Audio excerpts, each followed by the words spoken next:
Chapter 1599. Kingdom Fortress 2. The stern-looking Supreme League King was sitting on his throne in the huge palace. The hall was flanked with dozens of tall armored men wearing cloaks. Yi Qingtang followed the vice-general, who immediately handed General Mark's letter to the king. The king swiftly read through it before slowly raising his eyes to look at the unusually petite young girl, standing in the middle of the hall. "Your Tang?" "Yes, your majesty," replied Yi Qingtang. The king nodded slightly. "Mark's letter says that you displayed extraordinary skill when the Allied forces suddenly attacked. You helped to force the Allied troops to retreat." The Supreme League Kingdom had not received news of the Allied forces' sudden attack. Mark's city was remote, but was one of Supreme League Kingdom's crucial passes. The king had personally sent Mark to hold the pass. If the Allied forces' scheme had succeeded, the consequences would have been unthinkable. Fortunately, the danger had been averted. Otherwise, the Supreme League Kingdom would be hard-pressed on all sides. As the king spoke, the dozens of armored men flanking the hall glanced blankly at Yi Qingtang. They did not think much of Mark's praises of Yi Qingtang. After the king finished speaking, he beckoned to a nearby servant. A moment later, the servant respectfully walked over with a tray. The group of men, who had not paid much attention to Yi Qingtang's arrival, now looked surprised when they saw what was on the tray. A gray badge carved with the emblem of an eagle lay quietly on the tray. Their expressions stiffened when they saw the emblem, but they could not express any other emotions in front of the king. "You have lent your strength to the Supreme League Kingdom. As the king of the Supreme League Kingdom, I will now make you a kingdom knight. I hope that you will contribute greatly to the kingdom in the future." The king spoke slowly as he glanced at the badge on the tray. In his letter, Mark had highly commended Yi Qingtang for her role in the battle. But the king only saw a young girl before him. She did not seem like a valiant and powerful figure. Even so, her contributions alone justified Yi Qingtang receiving some kind of title. Gifting the title of a kingdom knight was the way in which the Supreme League Kingdom recognized powerful knights. It represented strength and loyalty, and more importantly was a status symbol. A person who became a kingdom knight could remain by the king's side to guard him.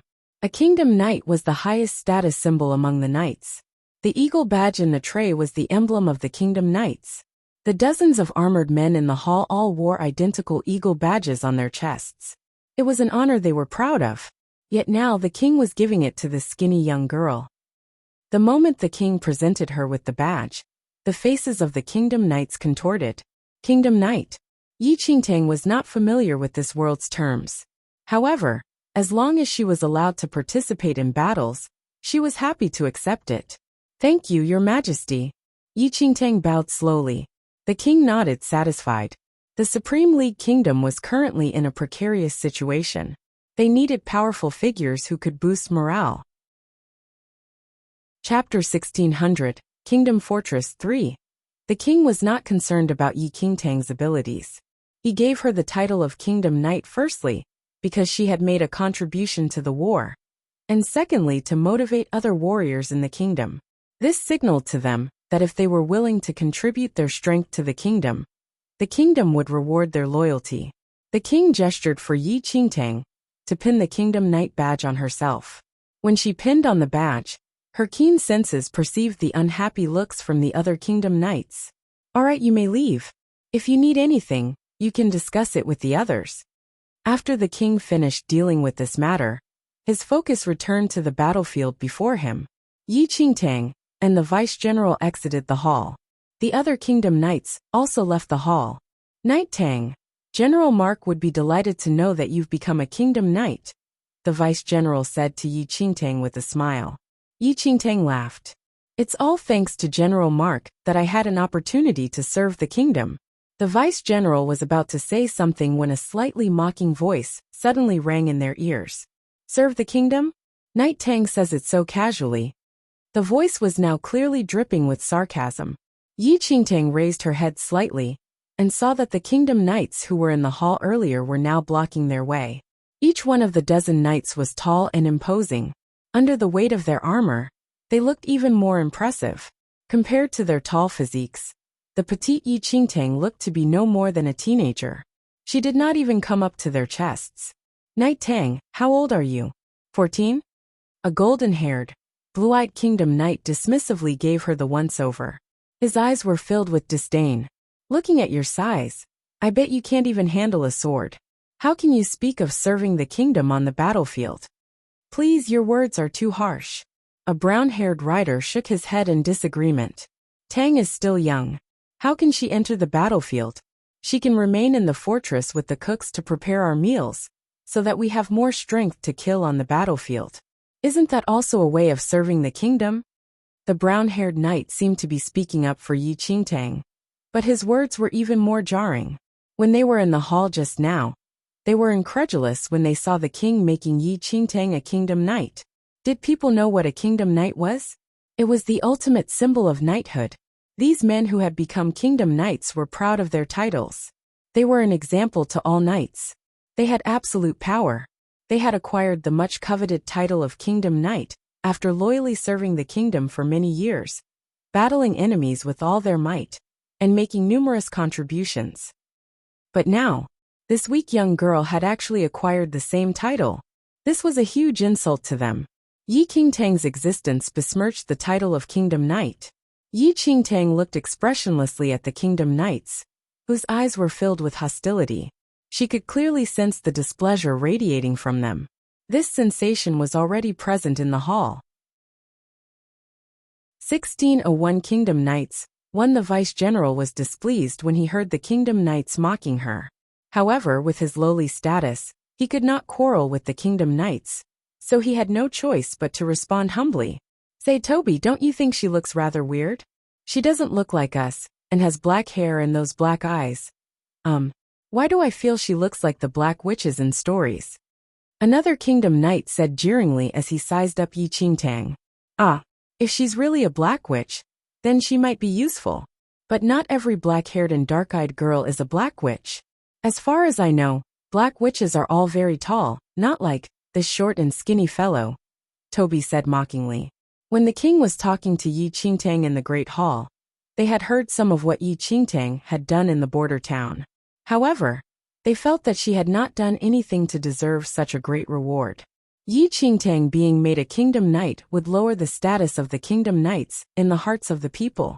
If word got out, they would all be associated with Yi Qingtang, and the title of kingdom knights would become a laughingstock among the people.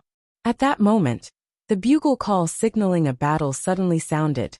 The group of discontented kingdom knight heard the bugle call, and their expressions changed.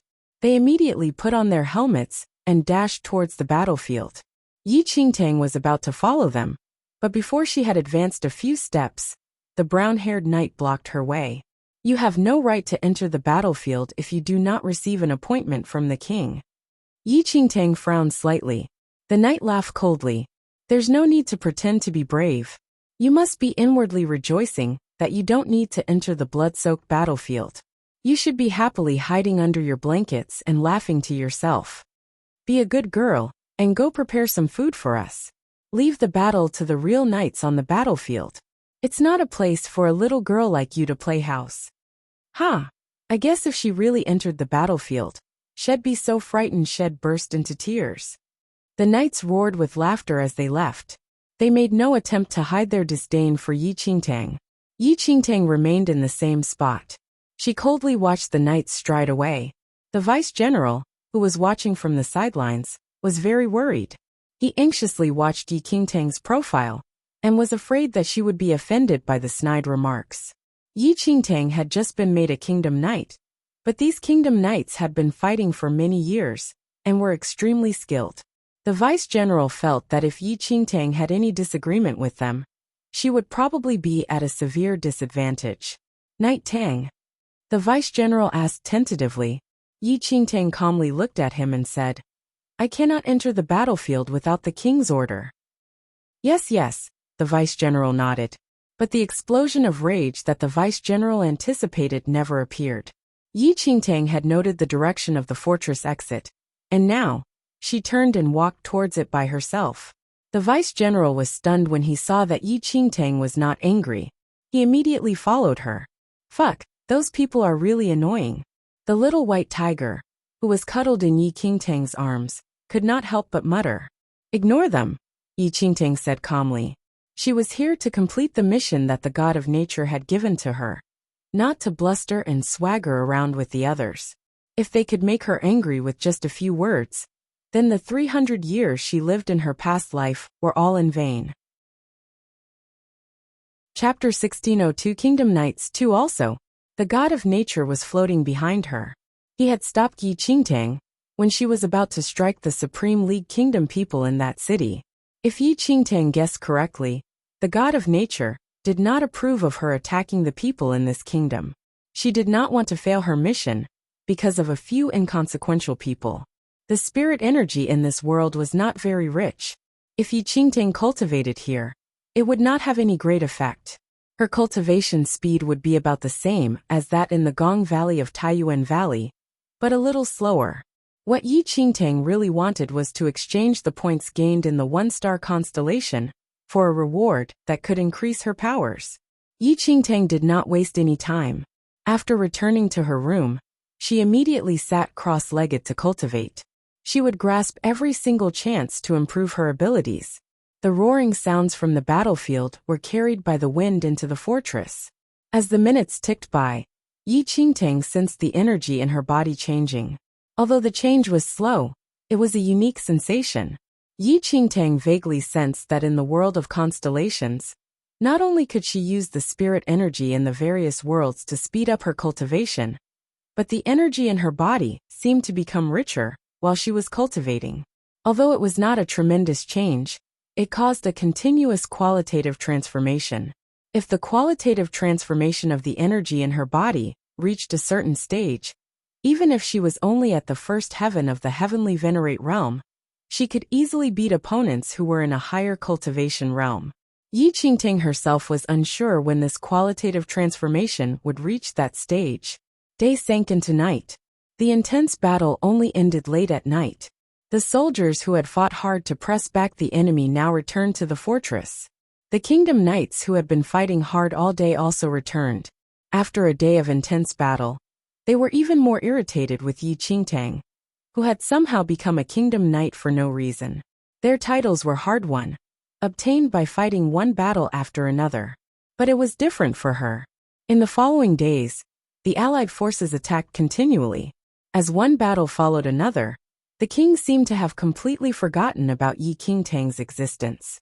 He did not issue any orders for her to join the battle. All this made the Kingdom Knights even unhappier about Yi Qingtang. While they were putting their lives on the line to fight the enemy, this girl was resting safely behind the fortress walls, enjoying their protection. But her title was the same as theirs. I'm fed up with that parasite. What does she do besides stay in her room and enjoy the privileges of being a Kingdom Knight? Even the grooms in the stable are more useful than her. A few discontented Kingdom Knights charged towards Yi Qingtang's room. After a few days of tempering, the energy in Yi Qingtang's body had become even richer. The spirit energy in the two-star constellation world was about the same as that of the one-star constellation, but it was many times better at tempering her inner energy. Yi Qingtang was delighted by this discovery.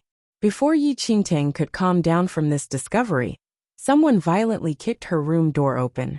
The Kingdom Knights, whom Yi Qingtang had met in the Great Hall, appeared at her door.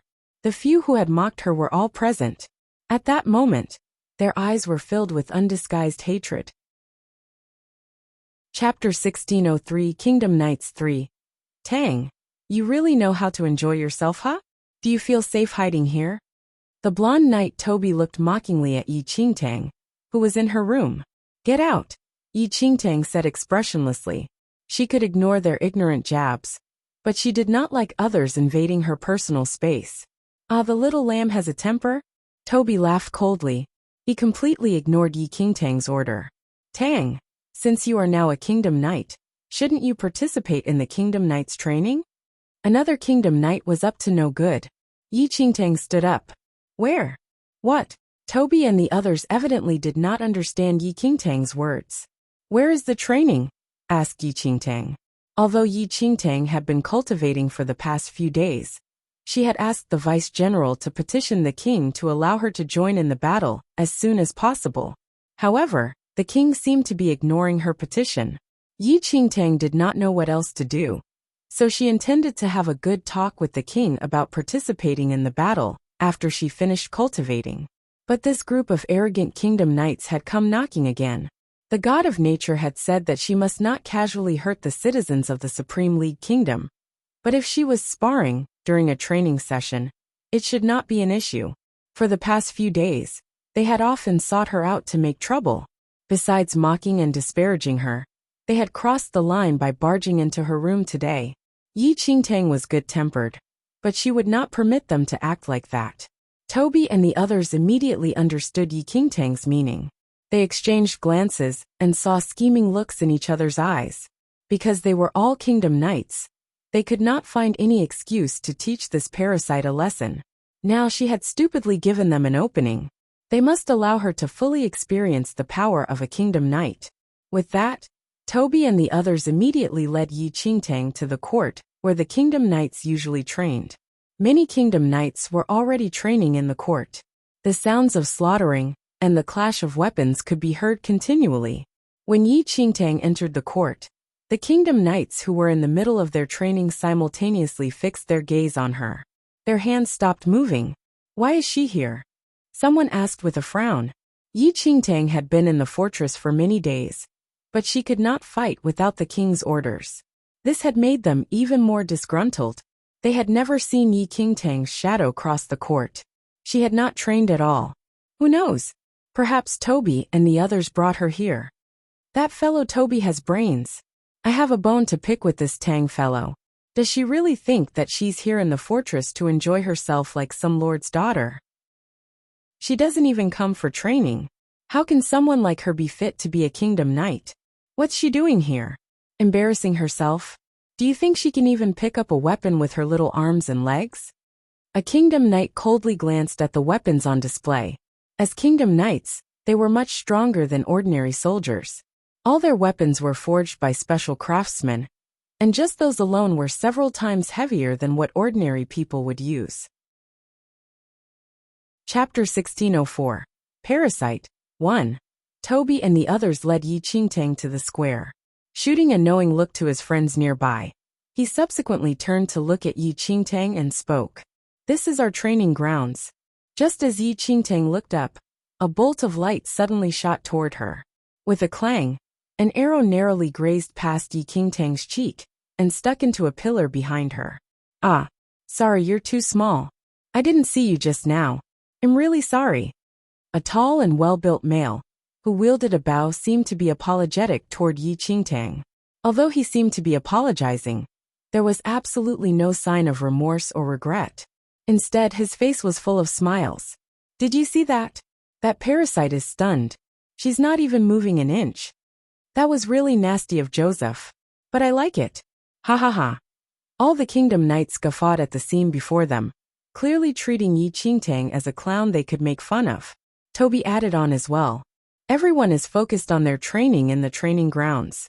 Tang, your head's too small, and it'll be very easy for someone to lose sight of you. You must be careful. Otherwise, you have no one to blame if you are accidentally injured." Accidentally injured? The little white tiger in Yi Qingtang's arms gritted its sharp fangs. That arrow was clearly aimed at Yi Qingtang. This group of people simply had ill intentions when they called Yi Qingtang to the square. Tang really hasn't grown up. She's carrying a little animal wherever she goes. Toby and the others laid their eyes on the little white tiger in Yi Qingtang's arms. In this world where white tigers did not exist, they instinctively assumed it to be a strange-looking big cat. A petite girl carried a big cat around wherever she went. How was this what a kingdom knight should look like? If more people saw Yi Qingtang, the kingdom knight title would be tarnished by her. As that thought surfaced in everyone's minds, their dissatisfaction toward Yi Qingtang intensified. Yi Qingtang was utterly expressionless as she watched the scene before her. Toby and the rest thought that Yi Qingtang was dumbstruck and were very pleased with this outcome. They wanted to let her know how powerful the kingdom knights were, and that she was not worthy of having such a title. "Tang, you haven't been to training these few days. Why don't I spar with you as a warm-up?" Toby asked while harboring evil intentions. The kingdom knights in the surrounding cheered. "Toby, you must go easy on her. Otherwise, this little fellow's bones will be crushed by your punch. Haha, Toby. Why must you make things difficult for Tang? Didn't you see that she's about to cry from the shock? Yi Qingtang, who was about to cry from the shock, looked at the sarcastic faces around her. Without a word, she placed the little white tiger down and turned to look at Toby. How do you want to spar? Toby, Tang has already agreed to it. You must guide her well.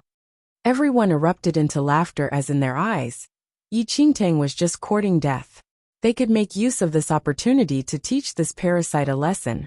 Toba's smile was exceptionally mean as he looked at Yi Qingtang. Anything. However, Tang, you know that we use real weapons and are very serious when we train. Having some accidental injuries will be unavoidable. Chapter 1605. Parasite 2. Everyone's eyes were fixed on both Toby and Yi Qingtang at this instant, as they waited for Toby to teach the parasite a lesson. They wanted to show her the powers of a true kingdom knight, and let her know that she was simply unworthy of the same title. Toby sized up Yi Qingtang nonchalantly. His eyes were full of contempt as he picked up his spear and made a few strokes in front of Yi Qingtang. In the next second, Toba's strokes became extremely fast. Every move was aimed at Yi Qingtang. Yet all of these imposing and frightening moves coincidentally missed her body.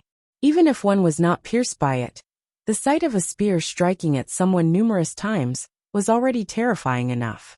Yet, Yi Qingtang remained rooted to the ground as she glanced at those attacks emotionlessly. The surrounding kingdom knights erupted in laughter when they saw that Yi Qingtang did not move. Toby, go easy on her. Don't you see that she has already turned white in fear? How pitiful. Tang probably does not dare to move at all now, right? The surrounding kingdom knights looked at Yi Qingtang scornfully. How dare she carry the kingdom knight title with such timidity? If she were really sent to the battlefield, she would just pee in her pants out of fear, wouldn't she? With a pleased expression, Toby looked at Yi Qingtang and said, We go through such training every day. Tang, since you have already become a kingdom knight, you must come here every day and train with us. They would take great care of this sheltered girl every day and teach her proper kingdom knight bearing. By then, even if they did not initiate it, Yi Qingtang would make a request to the king for her to leave, due to the inability to withstand such training. Surrounded by the mockery, Yi Qingtang remained emotionless, however. Her eyes passed by each scornful face and eventually landed on Toby. Can we start now? Toby raised a brow. Of course. You can surrender anytime when you can't stand it. Yi Qingtang did not say a word. While facing his surrounding comrades, Toby shrugged before lifting his spear in the air, as though to display his strength. Afterward, he looked at Yi Qingtang indifferently and said, I'm going to start, okay? He sounded like he was teasing an immature child. The moment he finished his sentence, Toby directly struck at Yi Qingtang with his spear. Yi Qingtang remained motionless, and it was as though she did not notice Toba's attack at all. To everyone else, Yi Qingtang was dumbstruck and did not even have the courage to flee. But just as Toba's spear was about to stab into Yi Qingtang's shoulder, Yi Qingtang suddenly raised her right hand and grabbed the spearhead. In just a moment, Toba's move seemed to come to a standstill as he maintained his attacking stance without moving. Toby was slightly taken aback, but the clueless kingdom knights around him continued to guffaw. Toby, isn't it too obvious that you went easy on her? However, only Toby himself knew what was going on. His spear seemed to be stuck in a huge mountain, and he could not move it no matter how much strength he put in. What is going on? Toby almost used all his strength. His face was flushed, and his veins were about to pop, but it was still useless. Chapter 1606. Parasite 3. Yi Qingtang looked up slightly and saw a popping vein on Toba's forehead. Then, she flipped her hand that was grabbing the spear and lifted it with force. Arr! With a surprised shout, Toby was lifted up entirely with his spear, and before he could react in time, Yi Qingtang abruptly released her grip on the spear. Boom! A loud and deep crash echoed in the surroundings, and Toby crashed to the ground violently as his head buzzed. The loud sound shattered the laughter in the surroundings. Looks of surprise appeared on everyone's faces as they looked at Toby, who was grimacing in pain. What happened? Joseph and the others exchanged a look. Why did they not understand the situation before them anymore? To Toby, it felt as if his organs were shattered as he turned pale from the pain. He slowly looked up in shock at Yi Qingtang, who remained at the same spot. Toby, what's with you? Did you not eat today? You can't even defeat a little girl? The kingdom knights who were waiting to see Yi Qingtang make a joke out of herself were evidently displeased. They would never believe that Toby was really thrown to the ground by such a frail and weak-looking girl. Apart from going easy on her, they could not think of any other possibility. The ridicule of his comrades rang in his ears, causing him to turn pale immediately.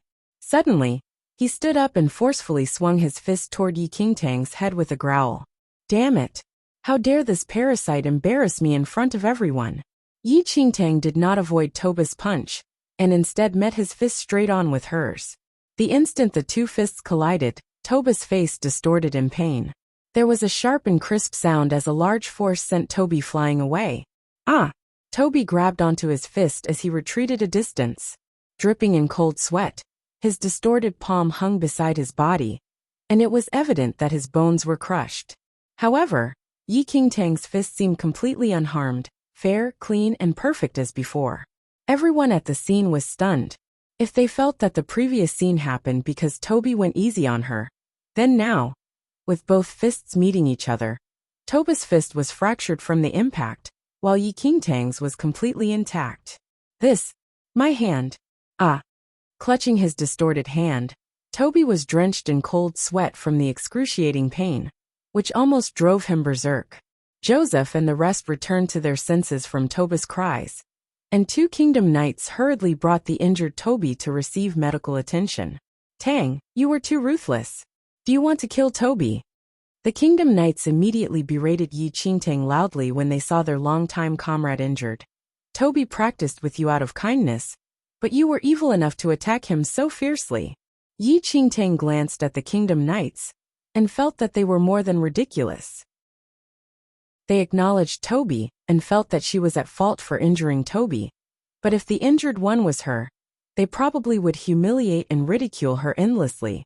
They were clearly the ones who wanted to teach her a lesson first, but now that their man was being taught a lesson instead, they wanted to play the blame game. Chapter 1607. Fight the War 1. Injuries are inevitable in sparring. Isn't this what you all said? Yi Qingtang asked. Toby needs to go to the battlefield to kill enemies, but you injured him. Do you think everyone is as shameless as you to hide in the fortress for safety? They did not expect Yi Qingtang to injure Toby at all. Originally, Yi Qingtang would have been the injured one. However, the scene that played out was beyond their expectations. Seeing their own brother being injured while the parasite was still quibbling, the kingdom knights felt a strong sense of dissatisfaction. Just as they decided to continue pestering Yi Qingtang over this matter, the assembly horn suddenly rang, and a group of guards hurried over to notify everyone that the king was gathering all the kingdom knights in the hall in preparation for war.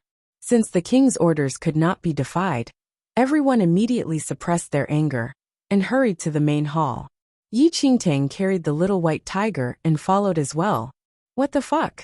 I thought that I'd seen many shameless people already, but it turns out that I'm still so ignorant. How are they shameless? They're simply barefaced and brazen. Their own man couldn't defeat you, and they're even blaming it on you. The little white tiger witnessed the entire scene and was utterly shocked by the behavior of the group of kingdom knights. They are displeased with me, so whatever I do is naturally wrong. Yi Qingtang smiled faintly. She did not put this incident to heart, and she attacked today only to let them know that she was no weak figure. As for whether they liked her or not, who cares? Dozens of kingdom knights within the fortress scurried to the hall where the king assembled them at.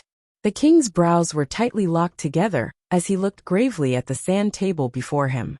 Then he looked at the kingdom knights, the elites of their Supreme League kingdom, in the hall. The allied forces assembled an army of 500,000 outside our fortress. This time, the glorious Lion Knights are the vanguard. According to the information from our scouts, there are a few black witches concealed in the glorious Lion Knights troop. Apart from this, They also prepared 20 siege engines. And it seems that they are going to launch a fierce attack on our fortress. The king spoke slowly. Silence fell over the hall in a moment. When Yi Qingtang heard the glorious lion knights and black witches, she faintly guessed why the allied forces that were gathered outside the town suddenly withdrew their troops. She reckoned that they were urgently deployed to the front lines. The allied forces are fully prepared this time. I need you all to buy sufficient time. And I will not deploy many troops. Your goal is only to buy time. Understood. The war from the previous day had just ended, and the fortress' internal forces had yet to completely recover.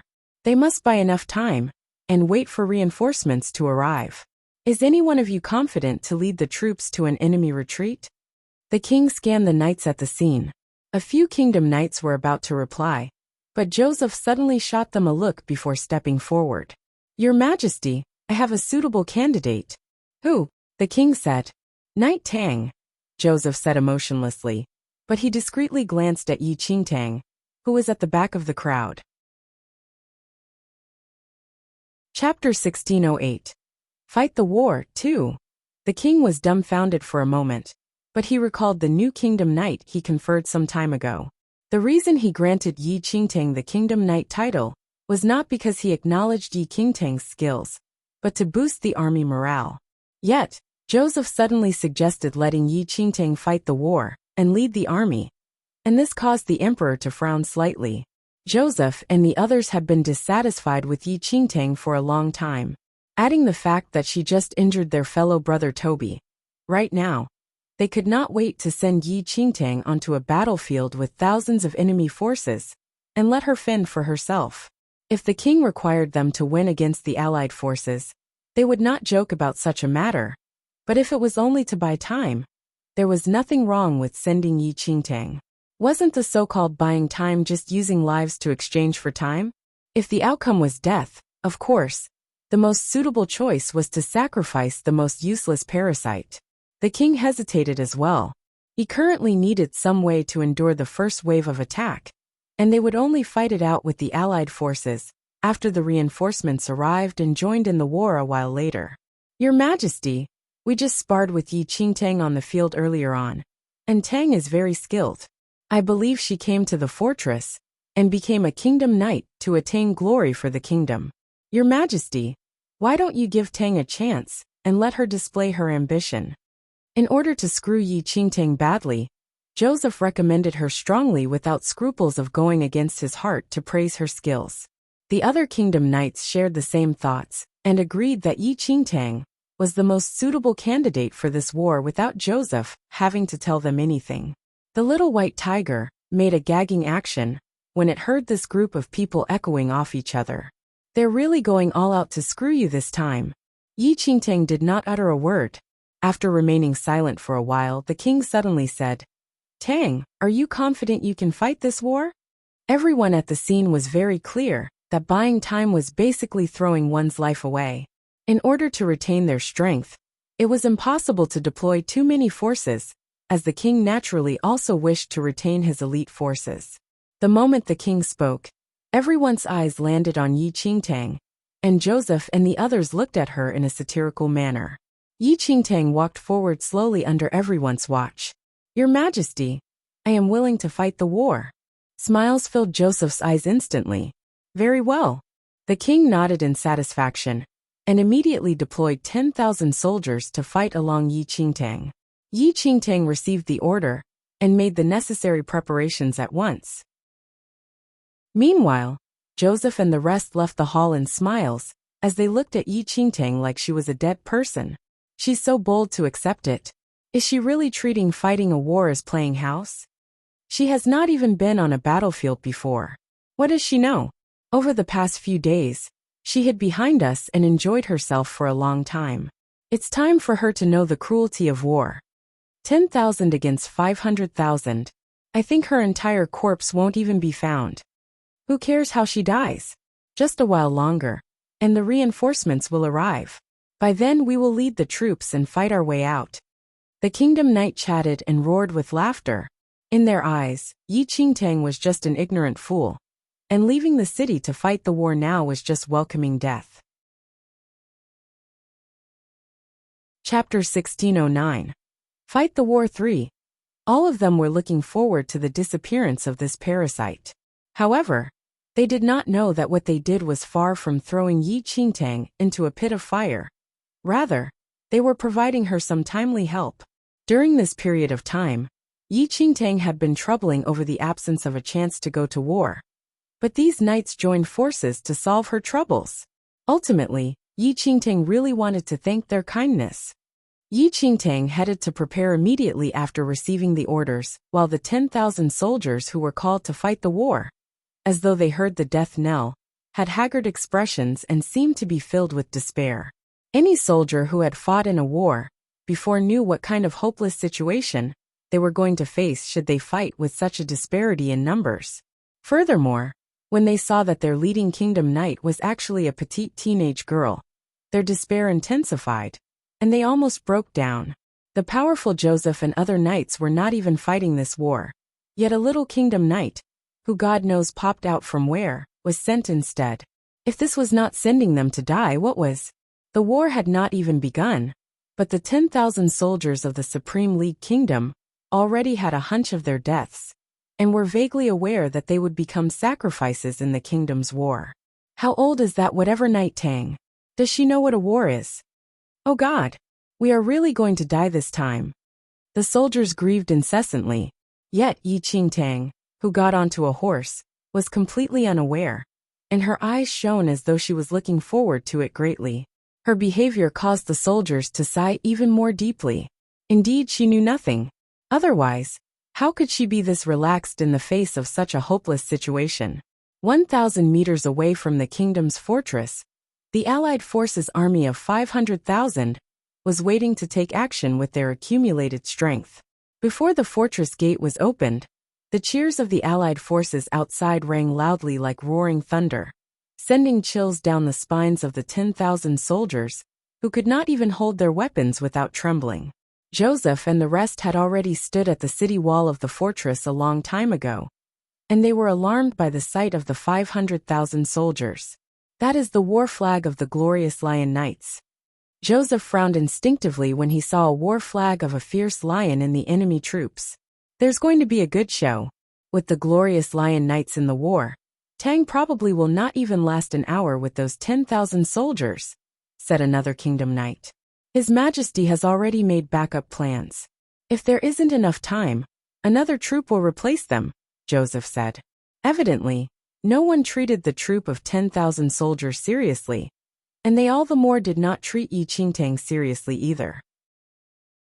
They felt that Yi Qingtang was a complete good-for-nothing, who would not even be capable of buying time. The horn rang suddenly, and the gate of the kingdom's fortress opened. Equipped with armor, Yi Qingtang took the lead and charged out of the fortress on a horse.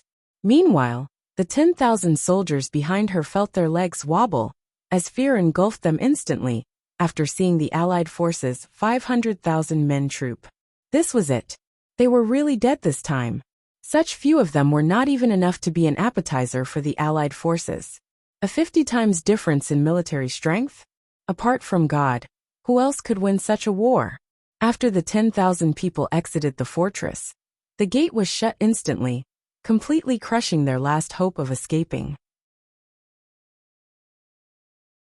Chapter 1610. Don't move if you're scared. 1. Of course, the Allied forces saw the 10,000 soldiers emerging from the kingdom fortress. The Allied forces roared with laughter when they saw their pathetic military strength. 10,000 men? Is the Supreme League Kingdom joking? There's so few of them that there's probably not enough for us to sink our teeth into. Guess what I saw? Look at that pathetic little girl. Don't tell me she's the general the Supreme League Kingdom sent? The Supreme League Kingdom must really be short of people if they're sending a little fellow like that out to die. A few sharp-eyed knights of the glorious lion saw Yi Qingtang astride her tall horse. They burst out laughing when they saw Yi Qingtang's appearance. How old is she? Is she even 14 years old? She's probably shorter than the spear I'm holding. How can someone like that lead troops to war? The Supreme League Kingdom isn't taking us seriously. Brothers, let's give them a fright. The next moment, the 500,000-strong troop let out a deafening roar. It was as if the entire earth shook. As they roared, they raised their weapons, which glittered blindingly in the sunshine, and clustered densely together in a line. It was a hair-raising sight. The 10,000 soldiers from the Supreme League Kingdom were terrified by this sight. They knew they had been sent to die, but they were unable to suppress their terror of death. Yi Qingtang glanced at the troops behind her, who were quivering with fear. Her face was completely devoid of expression. "Tang, this is your first time participating in a battle. Don't embarrass our Supreme League Kingdom," Joseph yelled maliciously from the fortress wall. He could not wait to see Yi Qingtang wet herself with terror. Many of the kingdom knights laughed at Joseph's remarks, but the 10,000 soldiers despaired when they heard that this was Yi Qingtang's first time participating in a battle. They actually sent someone who has never fought in a battle before. "We really were sent here to die. And we have to die with her."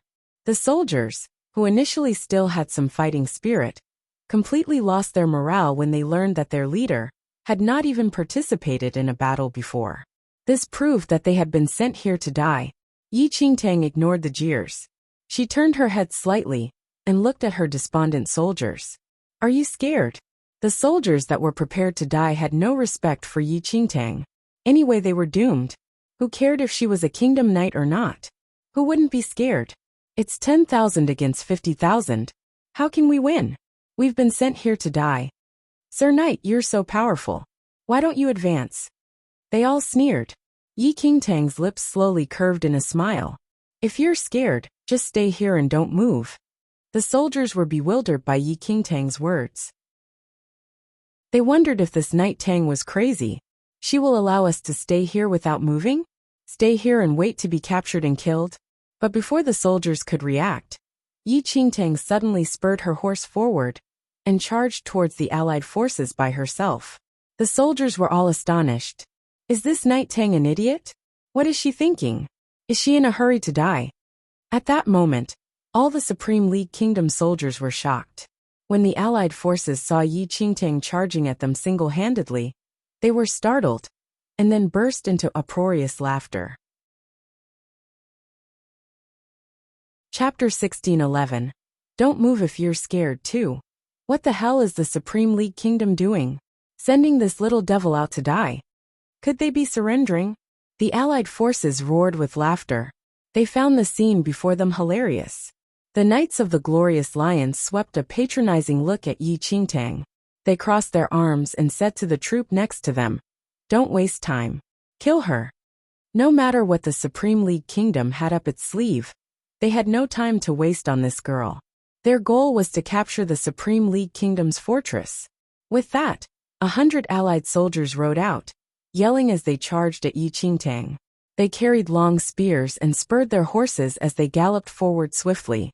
Yi Qingtang's face remained expressionless when she saw the approaching cavalry. She dismounted to meet the allied forces that were galloping towards her. The 10,000 Supreme League Kingdom soldiers, who were standing outside the fortress, watched as the 100 riders charged at Yi Qingtang. The spear points glittered with cold light. At the next moment, they would pierce Yi Qingtang's frail body. Everyone subconsciously shut their eyes. "Do you want to die?" The allied forces were right in front of Yi Qingtang. The dozens of cavalry lifted their spears in unison and threw them forcefully at Yi Qingtang. Clank, clank, clank, clank. The spear points made contact with Yi Qingtang without harming her. It was as if all the spears had hit tough meteoric iron, and a clear ringing sound could be heard. Yi Qingtang stood there without moving an inch. It was as if the sharp spears pinned to her body were dozens of feathers. What's going on? The allied forces' troops were stunned. They looked at the spears in their hands and thrust them forward with all their might, but they could not penetrate Yi Qingtang's skin at all. It was as if they had hit a rock.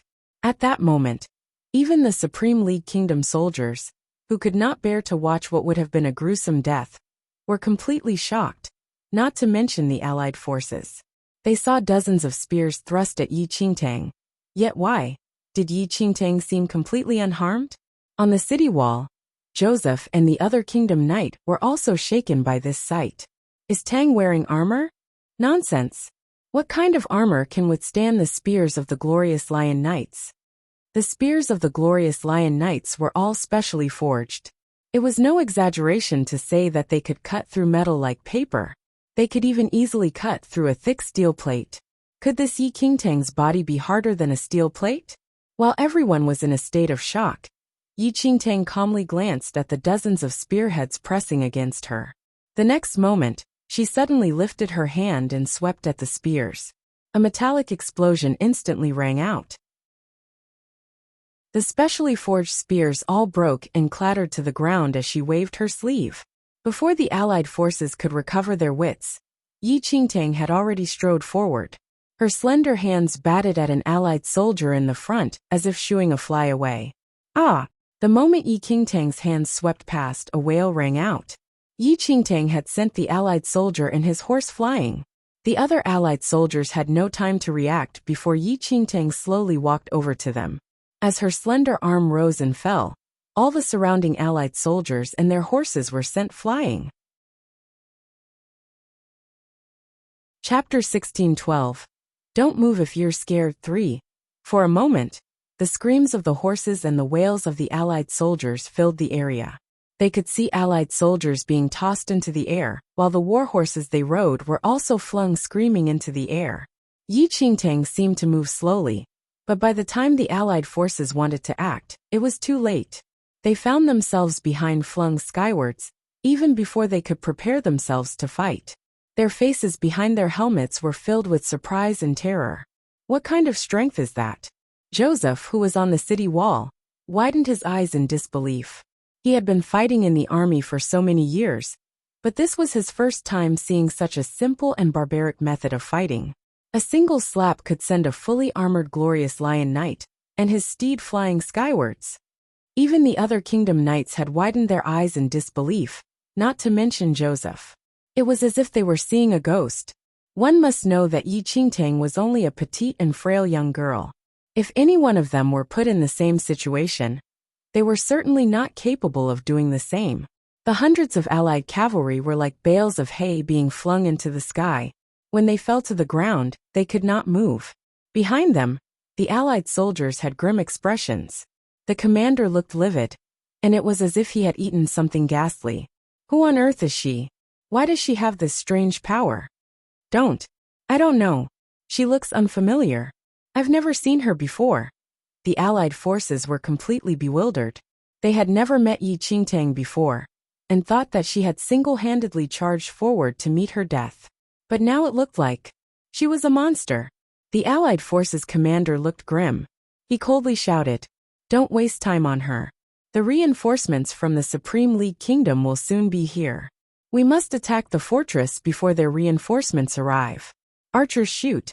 I want to see whether she can survive an attack by my 70,000 archers." A young girl from the Supreme League Kingdom had beaten 100 of their glorious lion knights. He could not stand it. At his order, the 10,000 archers among the allied forces drew their bows. The next moment, a dense shower of arrows shot straight at the slender figure in the center of the battlefield. Yi Qingtang looked at the allied soldiers who had collapsed around her in a moaning heap. With a completely calm face, she suddenly raised her head and looked at the horizon. The arrows were flying towards her as thick as rain, but her lips arched slightly in an imperceptible smile. Yi Qingtang slowly took a step forward. Although it looked like a casual step, the moment her heel touched the ground, a whirlwind abruptly arose. This was the first time she was using the Jiang family's movement techniques. Although it could not compare to the immense power generated when Jiang Yu took a step, to the people in this world, it was savage. The moment the whirlwind swept skywards, the 10,000 arrows were swept straight into the whirlwind. The arrows were torn into pieces by the violent wind, and not one could break through the spinning whirlwind. How is this possible? The commander of the allied forces widened his eyes. 7,000 arrows had been fragmented in a blink of an eye. What kind of joke was this? Where's the Black Witch? Use your witchcraft to kill her. The commander of the allied forces looked utterly grim. There were 50,000 soldiers ready just to conquer the kingdom fortress. He certainly would not permit this little devil to affect the army's morale. Chapter 16:13.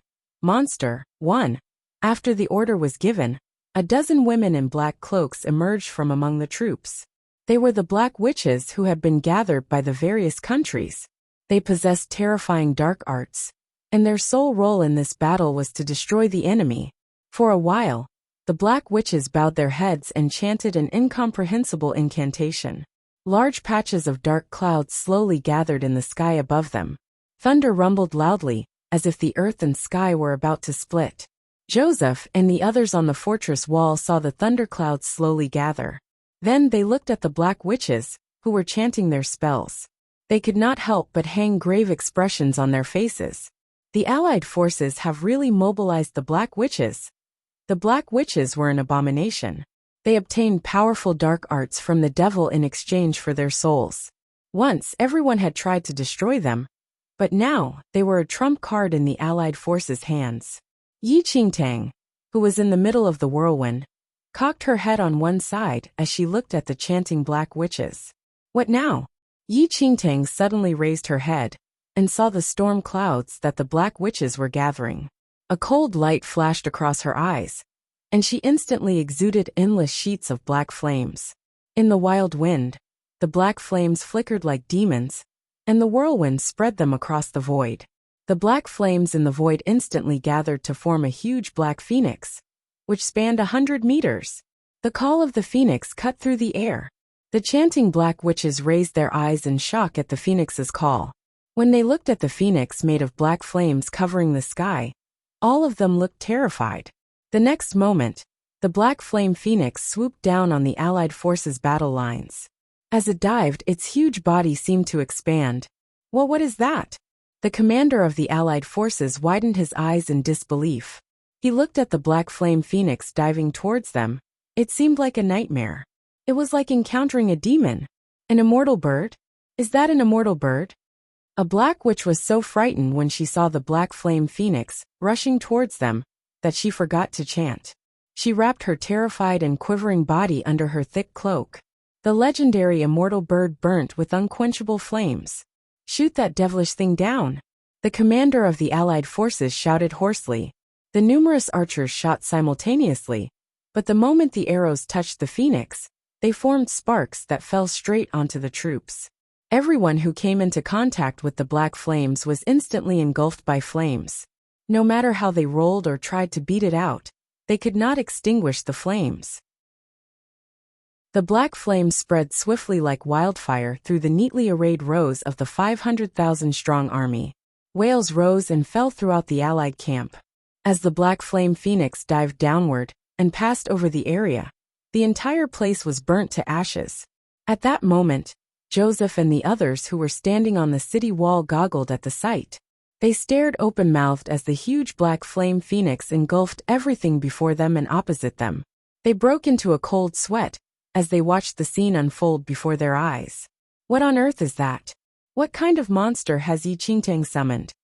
At that moment, the disdain that Joseph and the others had for Yi Qingtang was reduced to ashes by the ferocious black flame phoenix, leaving only terror in their hearts. Chapter 1614. Monster 2. Fortunately, Tang had not summoned this monster to deal with them. Or else, when they thought of how they had jeered and sneered at Yi Qingtang earlier, Joseph and the others felt cold prickles down their spines. It was as if they had challenged a demon. They wished they could slap themselves.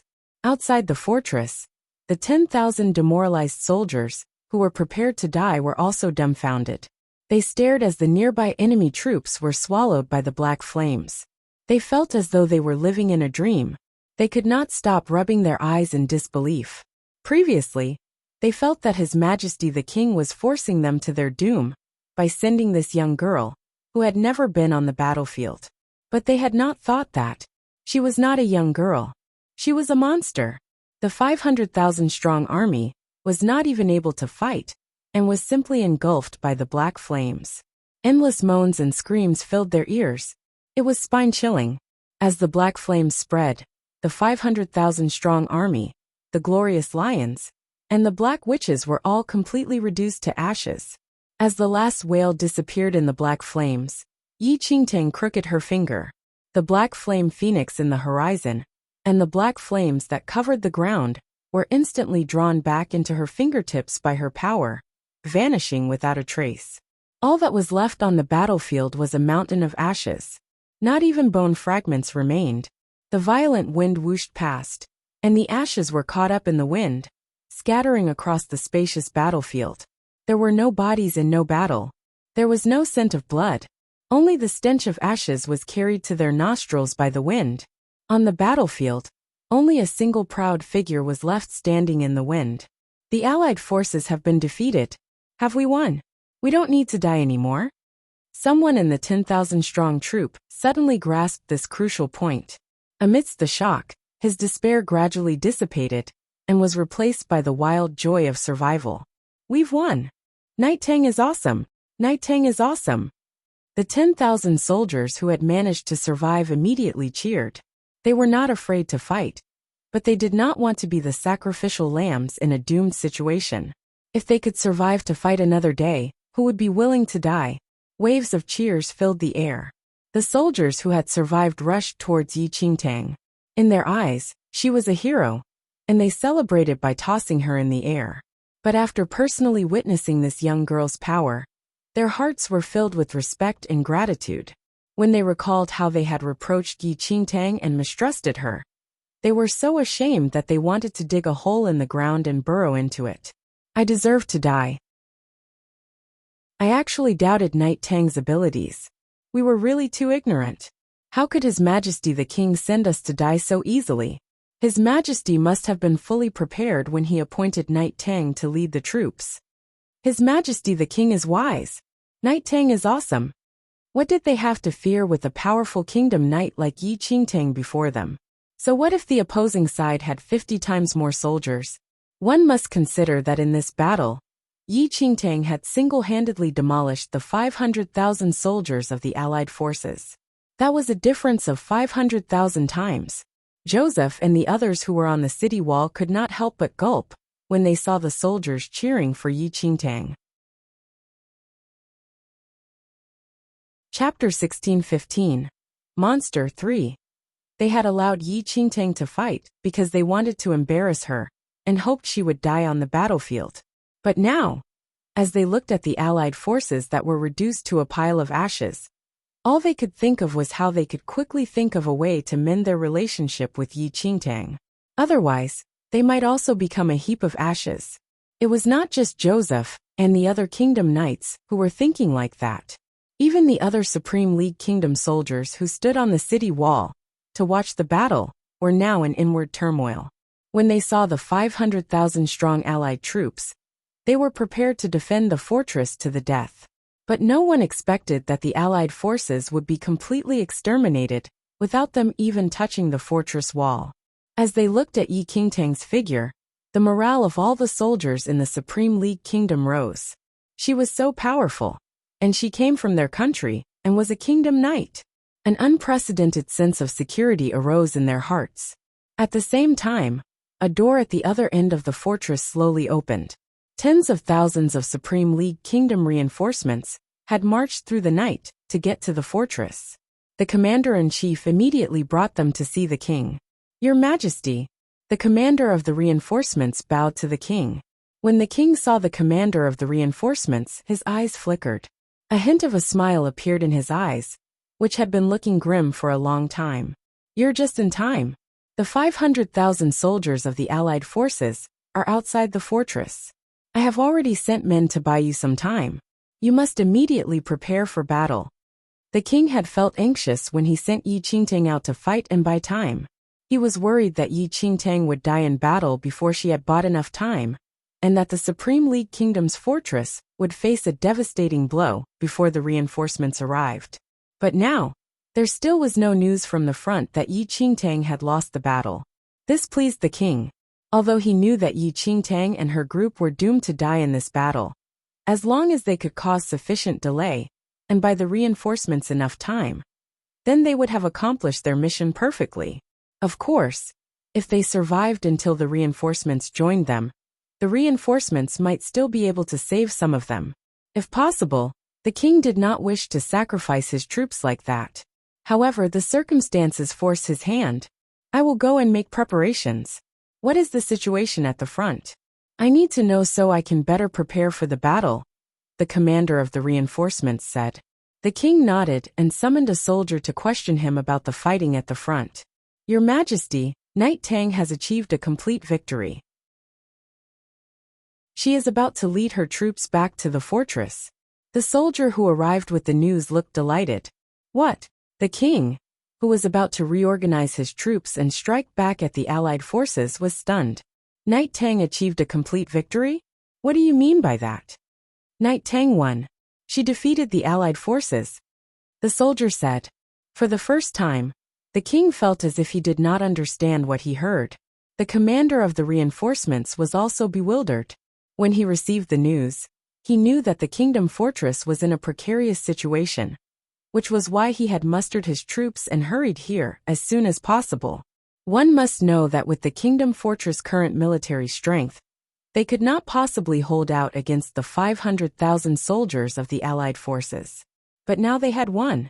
Was there some mistake in the dispatches? The king and the commander of the reinforcements were somewhat puzzled. They emerged from the hall and walked towards the fortress entrance. At that moment, Yi Qingtang led her troop of 10,000 soldiers back into the city. Chapter 16:16. Kingdom Protector 1. The king frowned slightly, and his suspicions deepened when he saw that the 10,000 soldiers were perfectly fine. What happened? Did they not leave the fortress to fight the war? The king asked in a deep voice. The soldiers beside him were dumbfounded for a moment, and replied immediately. The allied forces were defeated, so they returned. Strange. They clearly won. Yet why does His Majesty have such a weird expression? But was there any way for the king to not have a strange expression? They only sent 10,000 people to fight the war, and even appointed Yi Qingtang, who had no experience, to lead the troops. No matter what angle this incident was perceived from, it was a hopeless situation given that the allied forces had 500,000 soldiers. But a few soldiers came to report their victory. How could they have won? How could they possibly have won? Tang. The king called immediately when he noticed Yi Qingtang in the crowd. Yi Qingtang took a step forward and bowed to the king. Your Majesty, you won. The king asked. Yes. Yi Qingtang nodded. Where are the allied forces? Yi Qingtang nodded to the soldiers guarding at the city gates, and those soldiers immediately understood and opened the city gates. Seeing that the soldiers actually opened the fortress gates so easily during a war, the commander of the reinforcements had a serious expression and wanted to stop them, but it was already too late. As the fortress gates opened slowly, the boundless plain entered everyone's sight. There was no trace of the allied forces. The allied forces withdrew their troops? The commander of the reinforcements asked in confusion. Yi Qingtang shook her head. They're right here. What? The commander was at a loss, and a look of dissatisfaction emerged in his eyes as he sized up the girl before him. Where did this brat come from to cause trouble here? Yi Qingtang smiled without saying anything. Joseph and the other kingdom knights rushed down from the city wall and to the king, whom they kneeled to pay respects. Your Majesty, Tang is saying the truth. The allied forces are right here. The king frowned slightly. There was not a single person outside the fortress. Where were the allied forces? Your Majesty, the 500,000 soldiers of the allied forces are burned into ashes and are blown everywhere. Joseph mustered his courage to report as he secretly took a look at Yi Qingtang when he spoke. He prayed that Tang could forgive their past ignorance. As calm as the king was, he could not help but widen his eyes at this moment. Then, Joseph and the rest vividly reported to the king the entire process, about how Yi Qingtang killed 500,000 soldiers of the allied forces in a second by herself. The king's expression changed drastically, and he looked at Yi Qingtang in astonishment in great contrast to his past half-hearted attitude.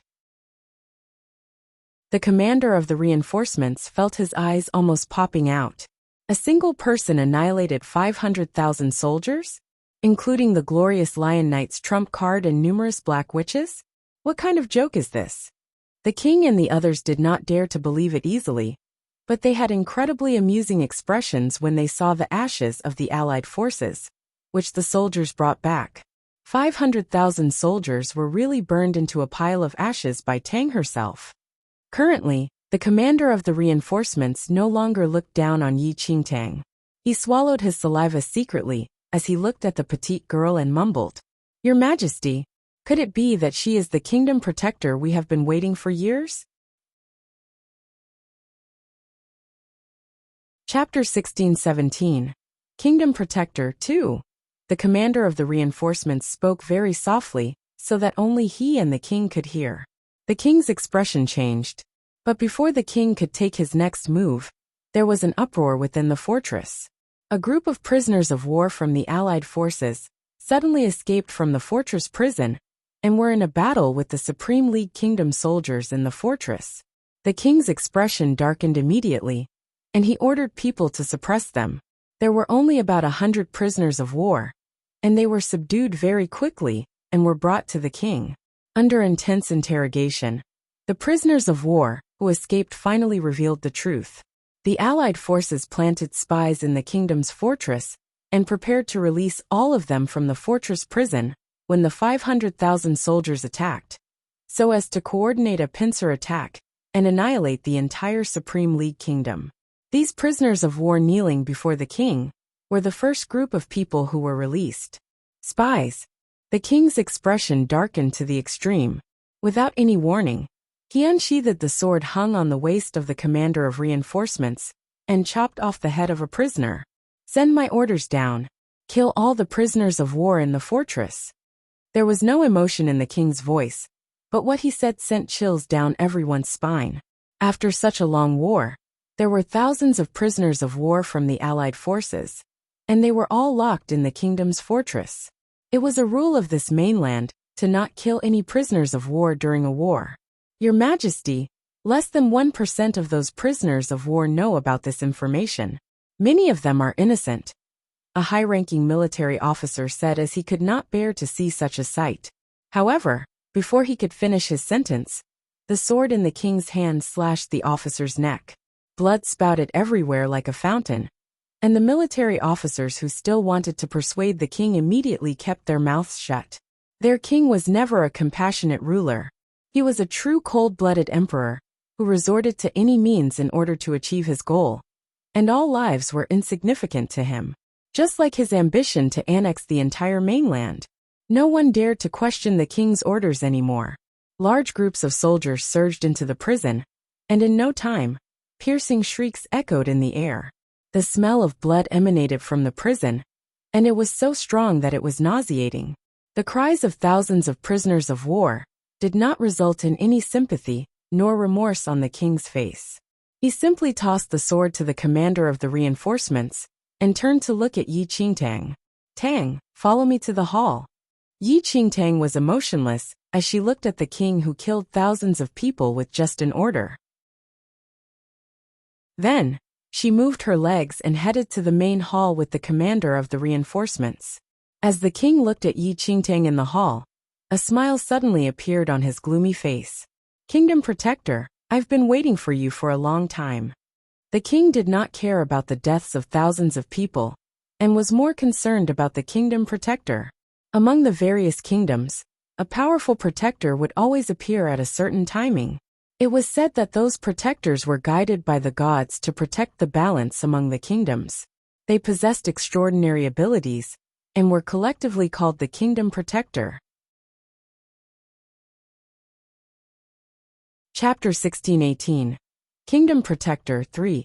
Kingdom Protectors kept watch in many nations, but the Supreme League Kingdom's Kingdom Protector never appeared. This brought the king great anxiety, but fortunately, there had long been a rule that Kingdom Protectors were not allowed to participate in wars between nations. It was exactly for this reason that the Supreme League Kingdom could last this long against the Allied forces.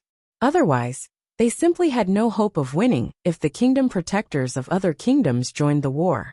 However, with the reminder from the commander, the king realized that their Kingdom Protector may very well have appeared, and she was standing right before them at this very instant. The king recalled Joseph's recount of how Yi Qingtang fought the Allied forces, and increasingly felt that Yi Qingtang was the protector of the Supreme League Kingdom. There's no doubt. In the entire mainland, who else apart from a kingdom protector could eliminate 500,000 soldiers by herself? And more importantly, kingdom protectors will never abandon their kingdom. Your Majesty, I've made you wait for a long time. Yi Qingtang naturally went along with the king's discourse. Yi Qingtang did not know what exactly a kingdom protector was, but she clearly sensed the king's change in attitude. The smiling king before her was completely different from the cold-blooded ruler who ordered the deaths of thousands of people just a while ago. Nevertheless, while she did not know what a kingdom protector was, it seemed to be someone who protected this nation from its name, and this coincided with the mission the god of nature gave her. The king nodded in satisfaction. The commander of the reinforcements was astonished and delighted. The Supreme League Kingdom finally had their own kingdom protector. However, the commander of the reinforcements suddenly thought of something, and he looked at the king as though he wanted to say something. At the thought of the military officer who was beheaded for persuading the king, the commander eventually did not voice his worries. It was a good thing that Yi Qingtang was the protector of the Supreme League Kingdom. However, according to the mainland's convention, kingdom protectors were not allowed to participate in wars unless the enemy country invaded the kingdom's capital. However, Yi Qingtang killed 500,000 men of the Allied forces earlier on. If this news of this incident spread, yet another disaster would probably hit this mainland. The commander's worries were not unfounded. News of the annihilation of the Allied forces' 500,000 soldiers spread across the mainland very quickly. 500,000 elite forces were wiped out in less than half a day, and not a single corpse was left. This was definitely not achievable by normal military troops. Apart from the kingdom protector, who else could possess such formidable powers? Not long after Yi Qingtang annihilated 500,000 soldiers, the king of the Monza Kingdom personally visited the Supreme League Kingdom's fortress. The Monza Kingdom possessed the greatest military strength on this mainland. In this war that almost enveloped the entire mainland, the Monza Kingdom maintained a neutral position from the start and never took part in it. The Supreme League Kingdom had the strongest military, but in terms of military strength, it was far behind that of the Monza Kingdom. The two kingdoms had always stayed in their own lane, and now that the Monza king personally came to the Supreme League Kingdom's fortress, it seemed that the matter was truly severe. Chapter 1619. Kingdom Protector 4. The Supreme League King was emotionless as he watched the magnificently dressed Monza King walk in. On the other hand, the Monza King was full of smiles. "Old friend, I heard that the Supreme League Kingdom's protector appeared?" The Monza King spoke to the point after exchanging a few polite remarks. Upon hearing that, the Supreme League King frowned discreetly, and his eyes swept past Yi Qingtang. The Monza King sharply sensed the Supreme League King's line of sight, and immediately looked at the petite girl in the main hall. "This is the Supreme League Kingdom's protector, right? She's actually so young, but it's truly impressive that she could completely wipe out 500,000 soldiers from the Allied forces at such an age."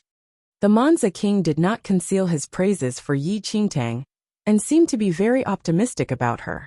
The Supreme League King's expression was not too pleasant. "What are you here for today?" The Monza Kingdom had massive military strength, and even the past Supreme League King did not dare to offend him easily. "Old friend, you've been fighting the Allied forces for so long, and you should be short in military strength by now. I am here to gift you troops today." The Monza King smiled while speaking. "What do you mean?" The Monza King smiled as he blatantly glanced at Yi Qingtang. "Old friend, it is a cause for celebration that you found the protector. However, it is against the mainland's convention for a kingdom protector to participate in the kingdom's warfare. Truthfully speaking, all the kingdoms are already aware that you sent a protector into the war.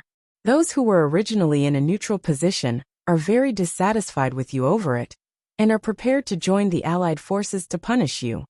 The Monza King paused for a moment before continuing. "I'm here today to make a deal with you. As long as you hand your kingdom protector to the Monza Kingdom, I will give you troops with thousands of soldiers. It should be sufficient for you to deal with the subsequent battles. Kingdom protectors are forbidden from participating in warfares from the start. Even if you keep her, there is not much use for your coming battles. Why don't you hand her over to the Monza kingdom instead? We're just helping each other to get what we want. You get the troops, and I get the kingdom protector. Then, your Supreme League kingdom no longer has a kingdom protector. And other kingdoms do not have proof to reprimand you for violating the convention. Isn't this a win-win? The Monza kingdom had massive military strength, but like the past Supreme League kingdom, there was a problem that plagued all kings. They did not have a kingdom protector. This was a sore point for the Monza king. Thus, he hurriedly rushed over after knowing that a kingdom protector appeared in the Supreme League kingdom, and even went into the battlefield. A sinister look flashed across the Supreme League king's eyes.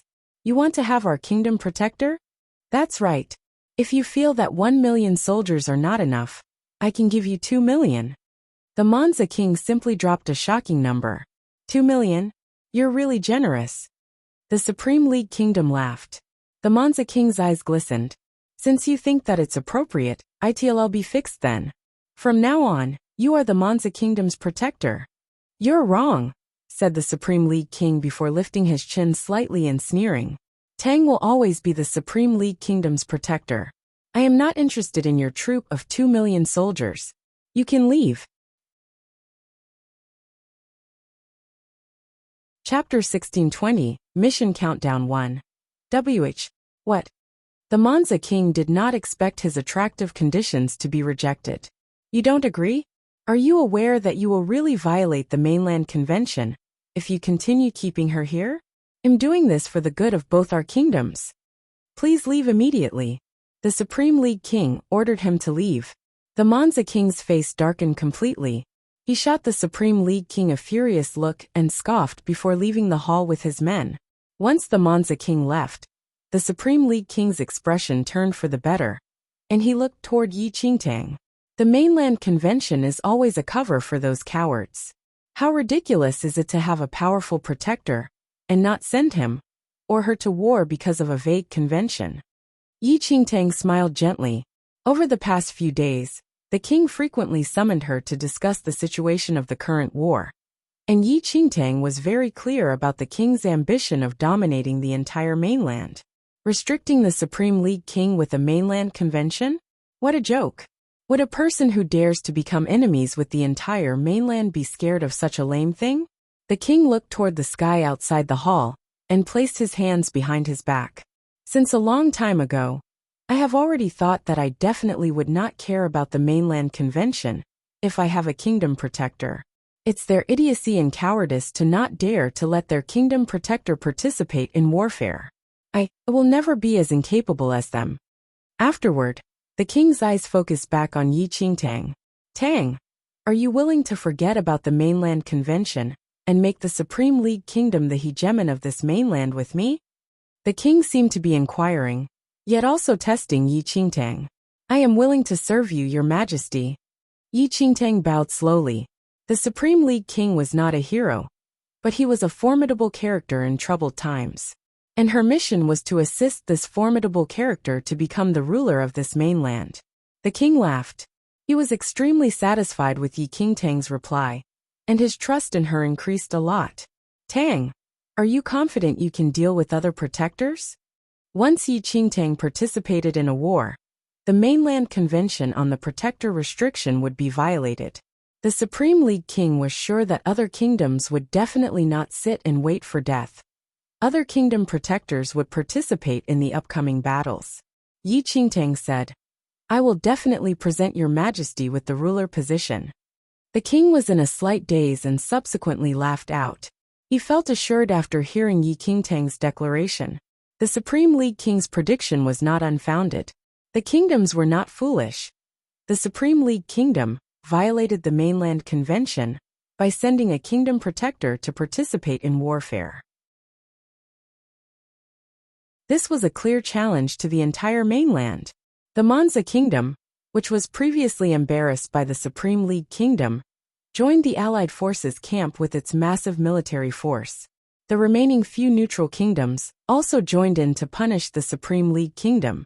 Since the Supreme League Kingdom was the first to go against the mainland convention, the other kingdoms in the Allied forces did not hold back anymore, and successively deployed their kingdom protectors to the front lines.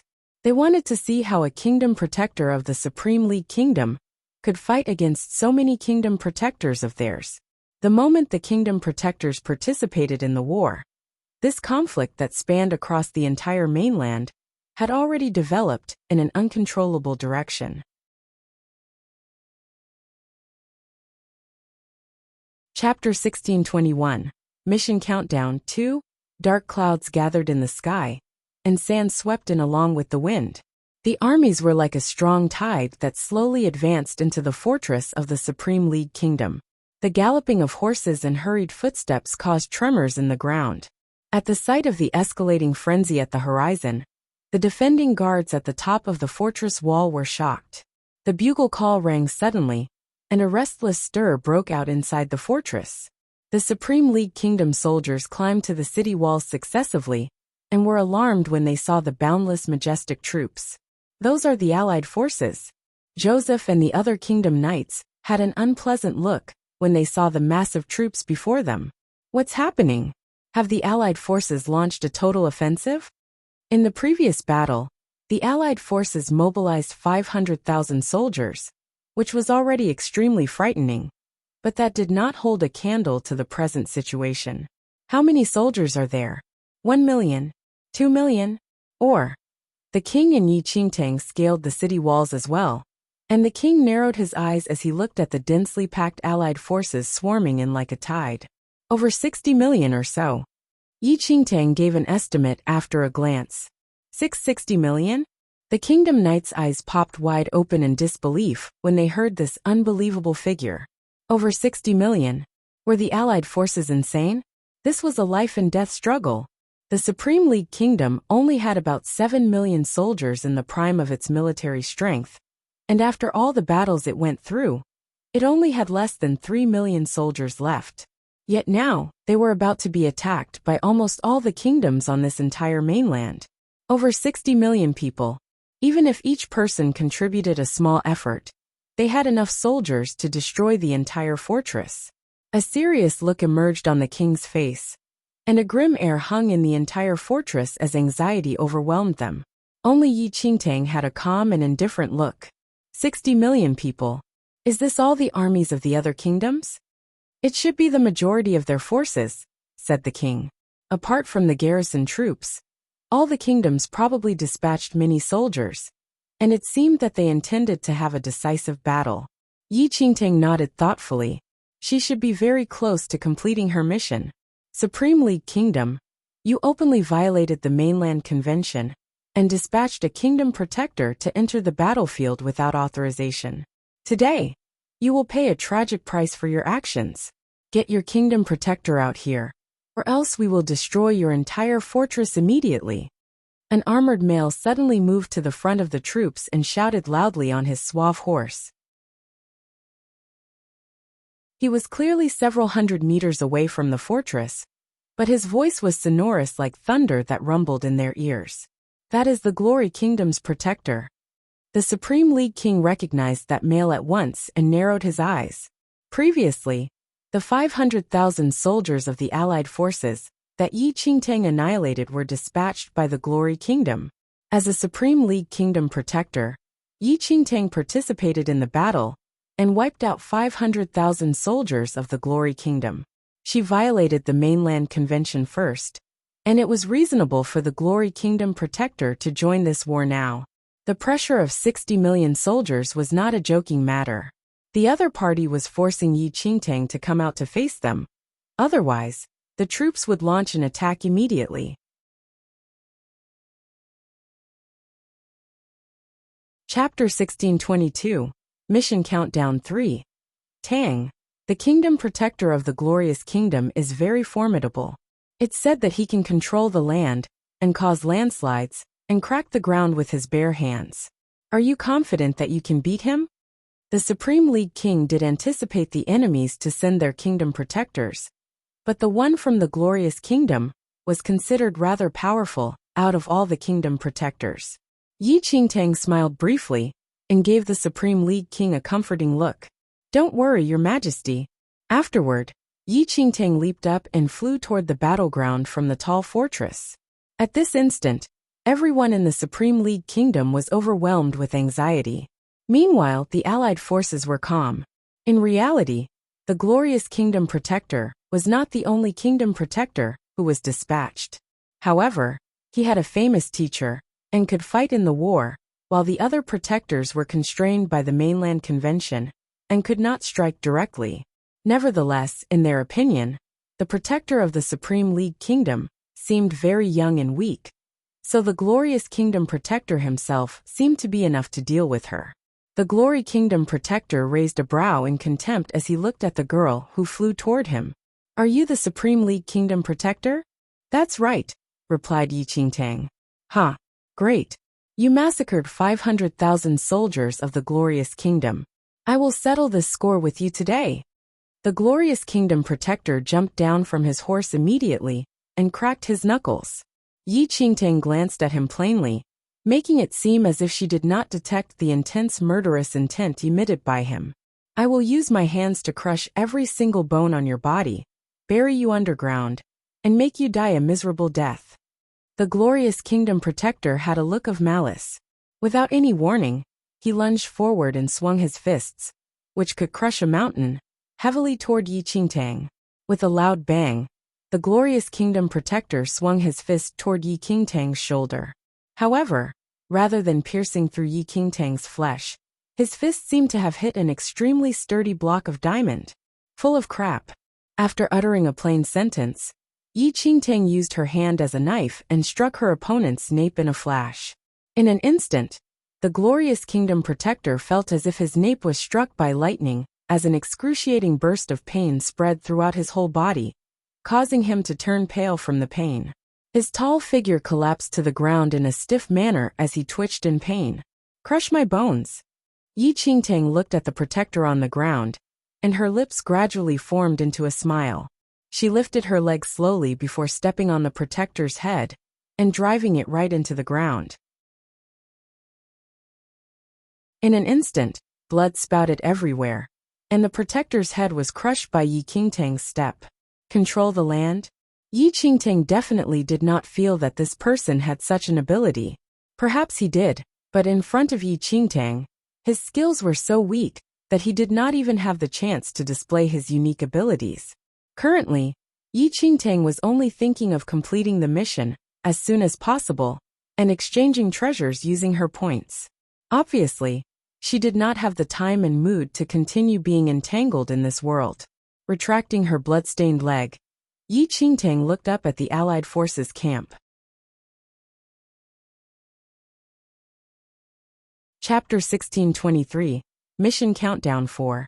At this instant, both camps on the battlefield were dumbfounded by the scene before them. What is going on? The glorious Kingdom Protector died. Just like that? How can this be? Even if the Allied forces took into account that Yi Qingtang was not as weak as she appeared, she should not be strong to the extent that she could kill a Kingdom Protector with a strike and a kick, right?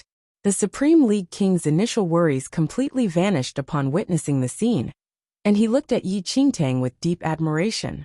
In the Allied forces, the Monza King witnessed Yi Qingtang's formidable powers and felt his lips twitch. No wonder the Supreme League King was unwilling to exchange Yi Qingtang regardless of the conditions. We can't go on like this. The Supreme League Kingdom initiated the war and violated the mainland convention.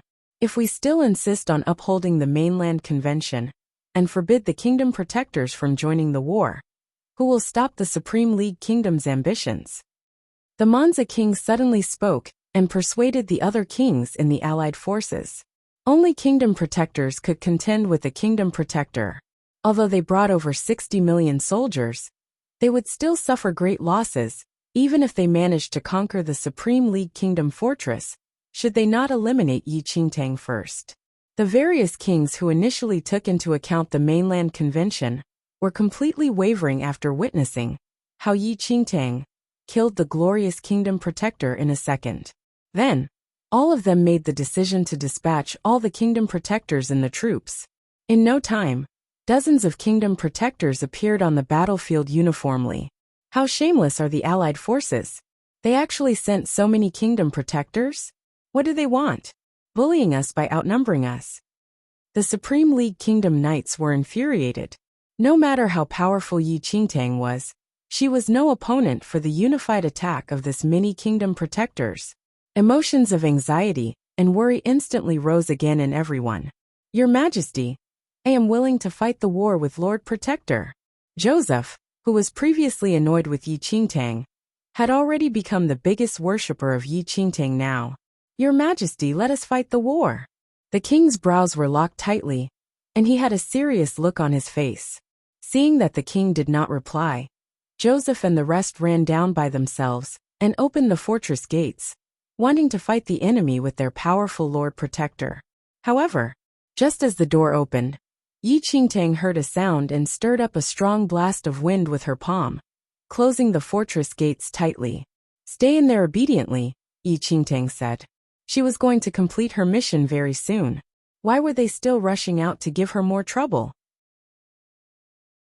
Yi Qingtang did not speak much, but Joseph and the rest were unaware of her feelings. They were under the misunderstanding that she did not allow them to join the battle because she sensed danger, and this assumption made them moved and anxious instantly. The numerous kingdom protectors were from different kingdoms and were extremely powerful. At this instant, they encircled Yi Qingtang and were ready to get rid of this girl who violated the mainland convention. Yi Qingtang glanced at all the kingdom protectors individually.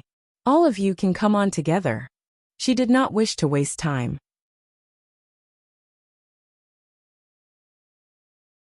Chapter 1624. Mission Countdown 5. Yi Qingtang's words left all kingdom protectors stunned. The allied forces thought that she was insane, while the Supreme League Kingdom people were dumbfounded. Does Tang know what she is saying? Those kingdom protectors exchanged a look, and they caught sarcasm and ridicule in each other's eyes. Never had they seen such a shameless person before. Did she think she was a god just because she won against a kingdom protector? However, they would not go easy on Yi Qingtang right now. As long as Yi Qingtang died, the Supreme League Kingdom definitely would be unable to defend against the allied forces' troops, and they would attain the final victory. Almost in an instant, the kingdom protectors surrounding Yi Qingtang began to take action. Light glowed around them, and a powerful aura swept across the entire place like a strong torrent. Everyone in the fortress could sense the immense power, and was extremely worried for Yi Qingtang, who faced her opponents alone. Too careless. How can Tang be so arrogant? No matter how powerful she is, it's impossible for her to be the opponent of so many kingdom protectors combined. The soldiers of the allied forces were all smiling. They were waiting. They were waiting for the moment when Yi Qingtang died. Yi Qingtang showed no fear, as she looked at the kingdom protectors around her displaying their remarkable powers. She glanced at them from the corner of her eyes slowly and sighed softly. If this is the extent of these kingdom protectors, that's really... In a moment, the kingdom protectors attacked Yi Qingtang at the same time, and a blinding light enveloped the land instantly. An explosive sound pierced everyone's ears. Due to the bright light, no one could see where Yi Qingtang was, and they could only strive to open their eyes and attempt to look for a trace of her shadow. Just as everyone thought that Yi Qingtang would definitely die, a slender figure suddenly leaped out from the bright light. Those kingdom protectors thought that Yi Qingtang had already died from the joint attack, when they suddenly felt a powerful aura above their heads. They looked up instinctively, only to see Yi Qingtang floating in the sky and towering over them emotionlessly. In the next second, Yi Qingtang moved her leg in the air slightly. It was a slow and elegant move, but the moment her leg landed, black flames suddenly appeared from beneath her foot. The black flames spread in the surroundings wildly and flooded down to the ground like huge splattering waves. In no time, those aggressive kingdom protectors were completely engulfed by the endless black flames. The light glowing on their bodies gradually vanished from the black flames. Miserable shrieks escaped their mouths continuously as their figures were swallowed by the black flames bit by bit before everyone's eyes. As if they had fallen into a vast ocean with no way of breaking free, they had no room to resist. The scene left everyone utterly dumbfounded. They felt their hair stand as they watched numerous kingdom protectors, the symbol of the greatest power of a kingdom, being engulfed by the black flames, and heard their plaintive cries.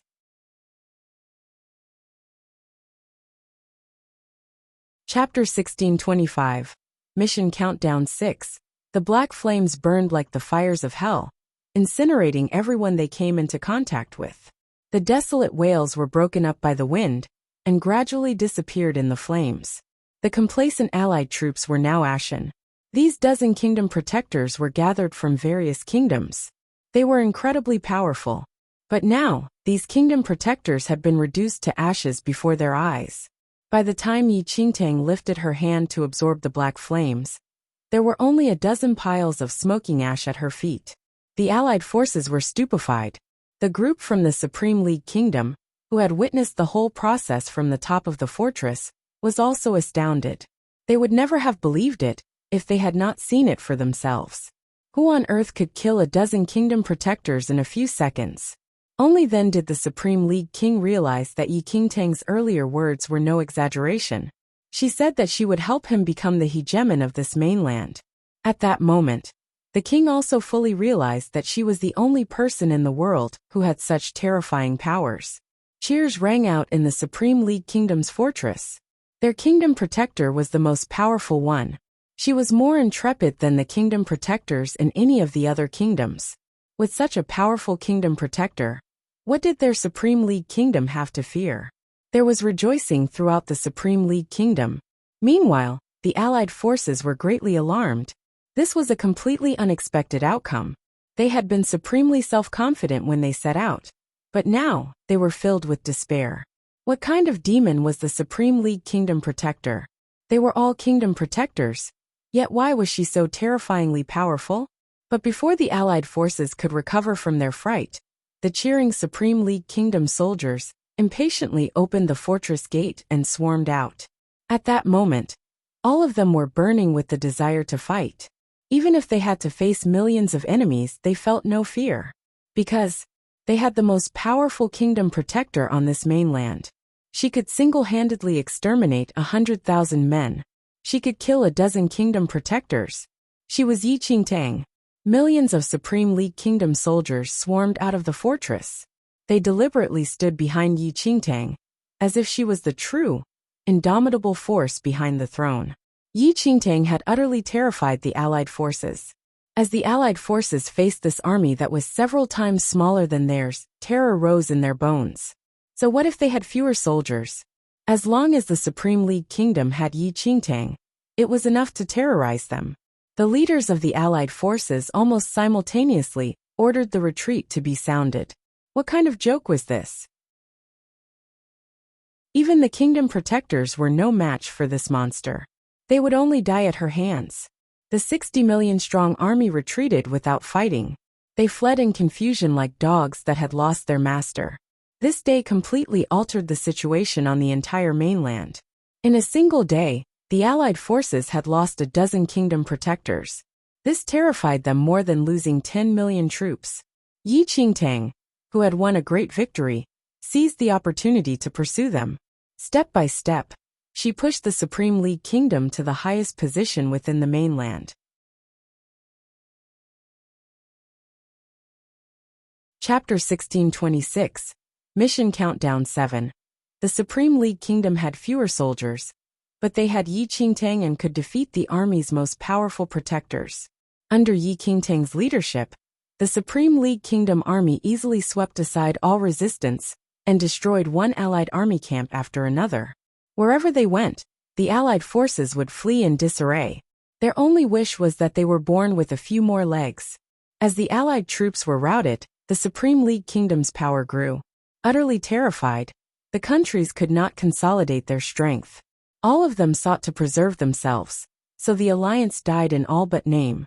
The Supreme League King advanced towards his goal of uniting this mainland. As they won again and again, the king's cruel and domineering side became increasingly apparent. Each time they captured a kingdom's capital, the king would order everyone in the kingdom to be killed. It was a massacre. Not a single soul was left alive, be it nobles or commoners. Yi Qingtang was cultivating in her room when there was a sudden knocking on her door.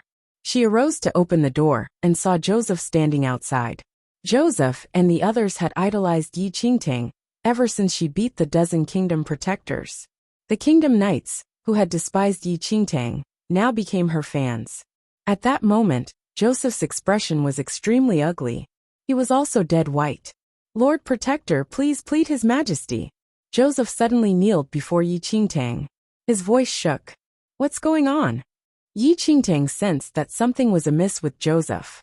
Joseph raised his head. His bloodshot eyes were filled with helplessness and despair.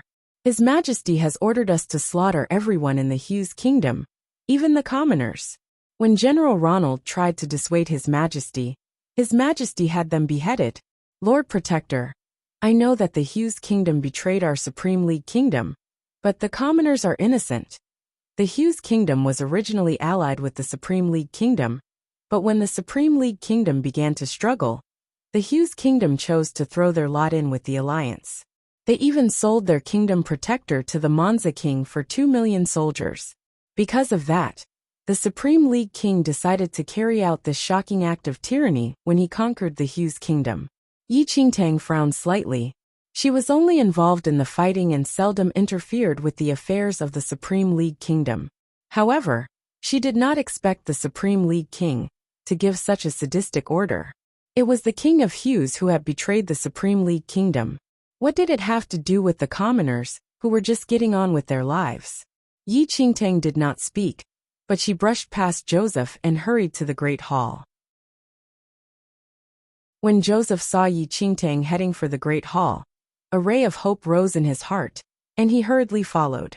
At that moment, the great hall was filled with the strong scent of blood. The Supreme League king had just cut off the heads of General Ronald and the others who had tried to stop the massacre. The floor of the great hall was sticky with blood.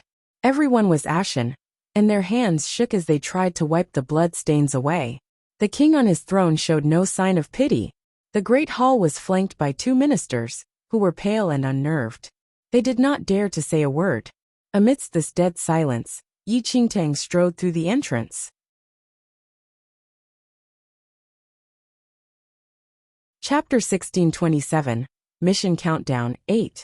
The moment the grim-looking king saw Yi Qingtang, a smile appeared on his face. He naturally stood up and looked at the person who had made the greatest contribution to their Supreme League kingdom. Tang, these few days have been hard on you. When we've eliminated the Hughes kingdom, we need to press on and conquer the next few kingdoms as soon as possible, the king said with a smile. The subsequent route of attack was already displayed on the sand table in front of him. As long as Yi Qingtang was around, the Supreme League kingdom would never be defeated. At that moment, the king did not look like the same cruel person who had just ordered an entire kingdom to be slaughtered. Your Majesty, you ordered the citizens of Hughes kingdom to be slaughtered? Yi Qingtang spoke bluntly as she looked at the king, who was prepared to realize his ambitions. The king was taken aback. From the corner of his eye, he glanced at Joseph, who had entered with Yi Qingtang, and a malicious look flashed across his face. Tang, the Hughes kingdom betrayed us. Have you heard of the saying, if you are not one of us, your heart is not with us? Yi Qingtang did not intend to become overly involved in the matters of this world, but she definitely would not condone the massacre of an entire kingdom. Death and injury were inevitable in battle, but she could not accept ordinary citizens being dragged into it. Yi Qingtang said, since your Majesty's goal is to unite the entire mainland, everyone in this mainland will become your subject. How can you say they are not one of you? Yi Qingtang's words struck the king. If your Majesty wishes to unite the entire kingdom, then he must treat all the citizens in this mainland as his own subjects. Soon, you will be king over them all. Yi Qingtang did not urge the Supreme League king to rule compassionately. He had never been a benevolent ruler. The king's expression flickered. Yi Qingtang's words struck a nerve within him. Since they are your Majesty's subjects, why do you need to slaughter them? Yi Qingtang asked. The king was silent for a moment. The corner of his mouth twitched with amusement when he finally grasped what Yi Qingtang meant. Tang, you're right. But if they harbor any traitorous thoughts, you will soon be the only monarch in this mainland.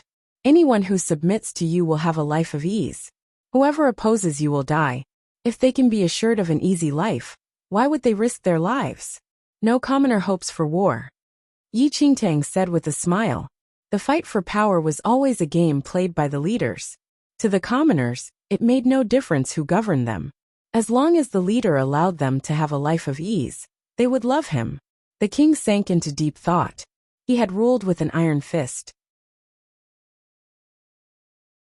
Even if he conquered a country, he would eliminate all the subjects in the kingdom at the first opportunity, both to prevent the people from rebelling and to ensure his absolute sovereignty. But Yi Qingtang's words had shaken the king's thinking. If someone else had said it, he would have scoffed at the idea. But when Yi Qingtang said it, it was a completely different matter. Tang, perhaps you are right. I can try it. The king nodded. He was happy to listen to Yi Qingtang's opinions. Everyone breathed more freely when they saw that the king had relented. Right now, the king probably listened only to the Lord Protector.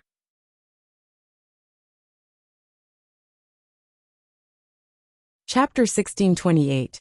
Mission Countdown 9. The king did, in fact, take Yi Qingtang's advice and rescinded his chilling order to slaughter everyone.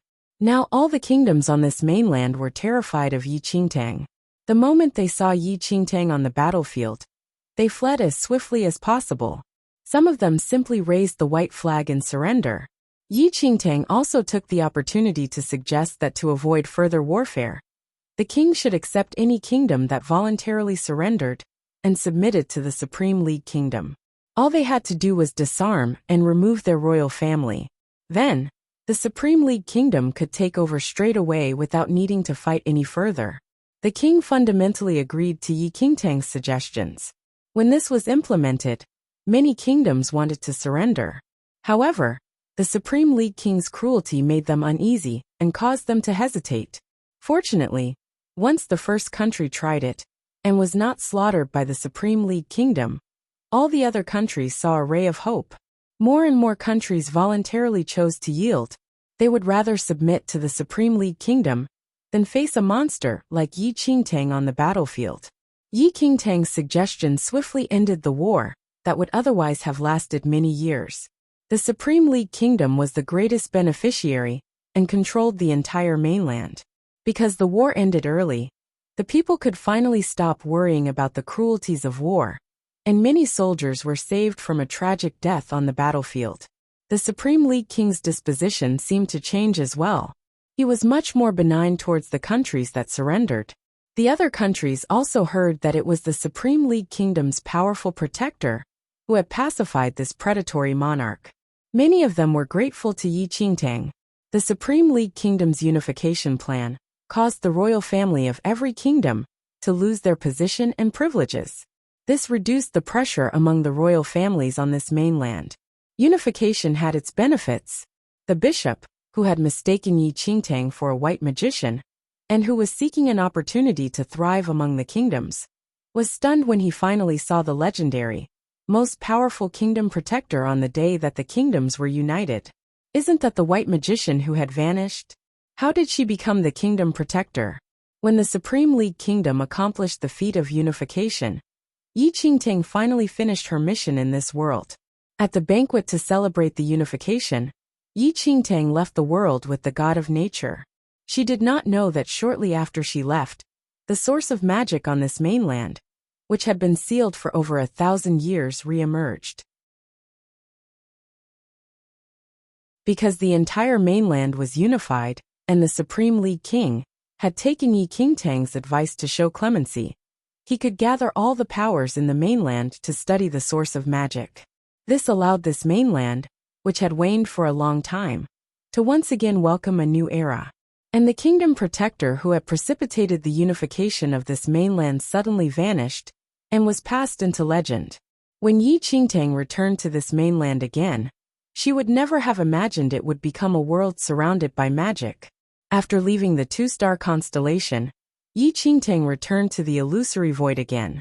Only then did the god of nature crisply fling 2,000 points at Yi Qingtang. However, according to the rules, Yi Qingtang could only use these 2,000 points the next time she entered the illusory void. Now, Yi Qingtang could only use the 1,000 points she had obtained last time.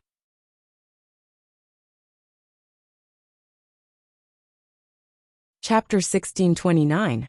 Star Ring 1.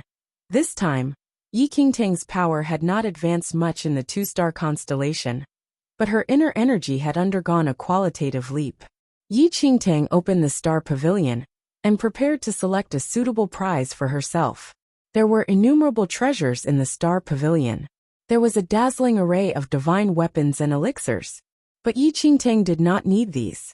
She had not managed to advance to a new realm in the two-star constellation. However, what made Yi Qingtang more anxious was that the martial arts championship was only a few months away. She must advance her abilities as much as possible within these few months. Although divine weapons were wonderful, many of them could only be used after attaining a certain cultivation realm. Besides the fact that Yi Qingtang had not yet achieved that kind of realm, even if she could use it, she would not dare to wield this divine weapon even if she took it. An innocent person in possession of treasure was considered guilty. If others found out that she had a divine weapon like that, they would try to kill her. So, Yi Qingtang focused her attention on finding something that would increase her abilities. There were many elixirs that could increase her abilities, but their price was exorbitant, and Yi Qingtang did not have enough points to obtain them. After looking at many treasures, a little ring caught Yi Qingtang's eye. Star Ring. When Yi Qingtang read the ring's name, its description caught her attention. The star ring allowed its wearer to pass through any world in the 10-star constellations. It also made its wearer invisible. Once a person put it on, it would hide the person's form and aura. It could only be used within the constellation worlds, and its effects lasted for 7 days. Also, the star ring could only be used once. Travel through the 10-star constellation worlds? Yi Qingtang felt an inner jolt. She could not help but recall the 9-star constellation she had visited briefly. The living things there were too powerful. However, if she could enter invisibly and exercise some caution, it would definitely be the most suitable place for her to cultivate. Yi Qingtang immediately exchanged 800 points for the star ring. She then exchanged the remaining 200 points for an elixir that could accelerate her cultivation speed. Yi Qingtang spent the 1,000 points. The god of nature, who had transformed himself into a radiant body, maintained a long stunned silence when he saw the 2 items Yi Qingtang had obtained with her points. If she uses the star ring to enter the constellation world, he would be unable to go along with her.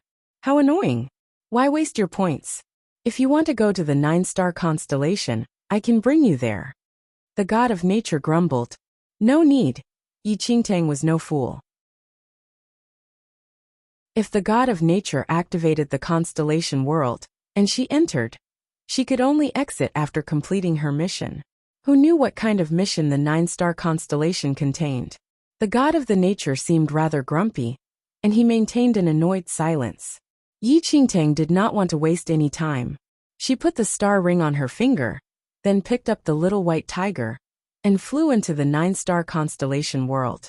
Yi Qingtang passed through the constellation entrance, and after a dizzying moment, returned to the 9-star constellation world. But this time, the 9-star constellation world she entered was completely different from the one she visited the last time. Now all was pitch black, and was filled with the aura of death. Where were the birds and flowers she had seen earlier? The only thing that remained unchanged was the powerful spirit energy that drifted through the air. Yi Qingtang could not help but recall what the god of nature had said. The constellation worlds changed every second. The 9-star constellation world she had just entered was completely different from the one she had visited last time.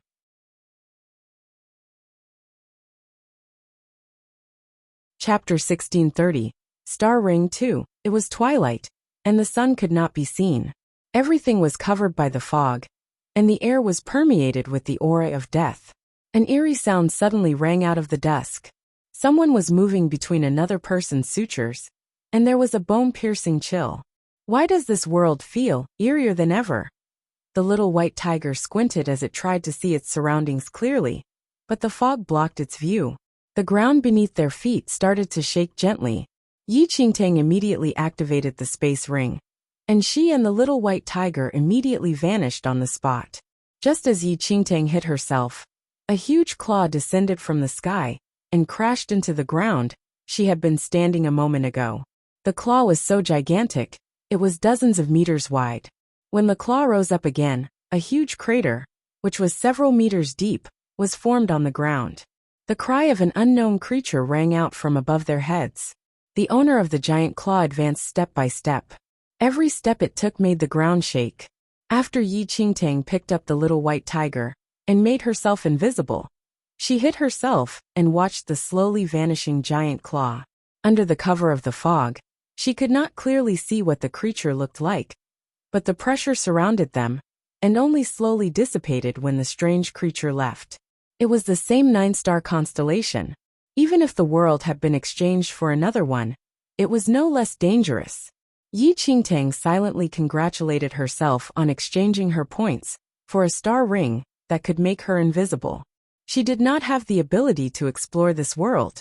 Fortunately, she quickly found something like a cave and could peacefully cultivate there. Some unknown animal had lived in this cave.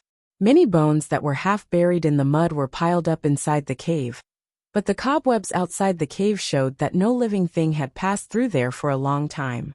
Even the cobweb only held the corpses of spiders that had dried up long ago. Yi Qingtang curled herself up and hid there to cultivate. Something like the wailing of wild beasts often came from outside the cave and reverberated in her ears. She sat cross-legged and emptied her mind to cultivate. The little white tiger crouched silently on her knee. It was now incredibly obedient. As long as it remained in contact with Yi Qingtang, it would remain invisible. But if it left, it would become visible again. It would be in deep trouble if its aura leaked out. Yi Qingtang had cultivated in the cave for a few days when she sensed the energy in her body slowly growing. When she made it flow through her meridian points, time seemed to blur. Only the water dripping from the roof of the cave repeatedly made soft noises. The minutes and seconds flowed. As the colossal amount of spirit energy rushed into Yi Qingtang, her cultivation realm rose continually. Under this world's tempering effect, Yi Qingtang's power reached the peak of the third heaven of the heavenly venerate realm by the 6th evening. She was just a step away from the 4th heaven of the heavenly venerate realm. But Yi Qingtang was stumped by this tiny gap. The further she progressed, the slower her cultivation realm advanced. Her powers would undergo a qualitative change after the 5th heaven, but based on her current speed, Yi Qingtang would need many more days to break through to the 4th heaven of the heavenly venerate realm. However, she only had a little time left in this world.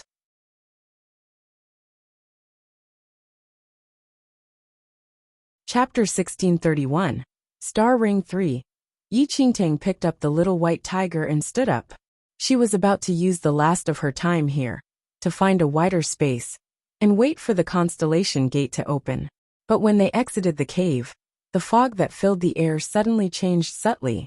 When they breathed in the air, there was a strange burning sensation. If Yi Qingtang's cultivation realm had not advanced, the air would have burnt her lungs when she breathed it in. What's the matter with this world? Yi Qingtang was puzzled. At that moment, a thunderous drumming sound rang out. The drumming noise was so loud it hurt their eardrums. Yi Qingtang only listened for a moment, and the vibrations caused 2 tiny cracks to form at the corners of her ears. Her chest ached from the vibration of the drumming. Boom! A huge black shadow slowly emerged from the mist and drew closer to them. Every time it advanced a little, it made a clear ringing sound like that of a brass bell. Yi Qingtang hurriedly picked the little white tiger and hid, only to see the gigantic shadow slowly pass near them. The shadow was so tall they could not see the top of it at a glance. It seemed to be dragging something along and moved very slowly. Yi Qingtang soon saw that a shattered bronze statue was being dragged along on the ground. The bronze statue was several hundred meters in size. The outer layer of bronze that covered it was completely smashed. Trickles of black fluid seeped from under the bronze layer, and they could vaguely see something flesh-like wriggling under the bronze layer. The clear ringing sound like that of a brass bell was caused by the bronze layer bumping against the ground. The bronze statue suddenly came to a stop a few hundred meters away from Yi Qingtang. The head, which was covered with cracks, faced Yi Qingtang. The dull copper eyes seemed to look straight through Yi Qingtang's disguise. As she looked at it, the huge cracked mouth suddenly split open slightly in a sinister smile. Puff! A huge head lowered itself through the fog. It looked like neither man nor beast, and was very peculiar. It abruptly opened its huge mouth and chewed on the bronze statue's head. Large quantities of black liquid sprayed from the injured areas, and a large proportion of the bronze statue's head was immediately bitten off. What on earth is that? What is that bronze statue? And what is that monster chewing on the bronze statue? Yi Qingtang was filled with questions, but her body was abruptly seized by a force, and the constellation gate suddenly formed between her. The sparkles were especially conspicuous in the dark surroundings. The monster chewing on the bronze statue sensed the gleam of light, and suddenly raised its head. The mouth filled with bits of meat and black blood suddenly let out an earth-shattering roar. Alarmed, Yi Qingtang did not dare to stay any longer. She hurriedly picked up the little white tiger and rushed through the constellation entrance. As the constellation entrance closed, Yi Qingtang saw an enormous claw, large enough to cover the sky, hurtling towards her. Boom! The instant the giant claw descended, the constellation gate suddenly disappeared. When she came to her senses, Yi Qingtang realized she was in the illusory void. The radiant body of the god of nature was wriggling about indolently. The radiant body noticed that Yi Qingtang had returned, but it seemed to have made an interesting discovery, and it circled Yi Qingtang. Yi Qingtang saw that the radiant body was looking behind her. She turned involuntarily and saw that her shoulder had somehow become stained with a patch of black.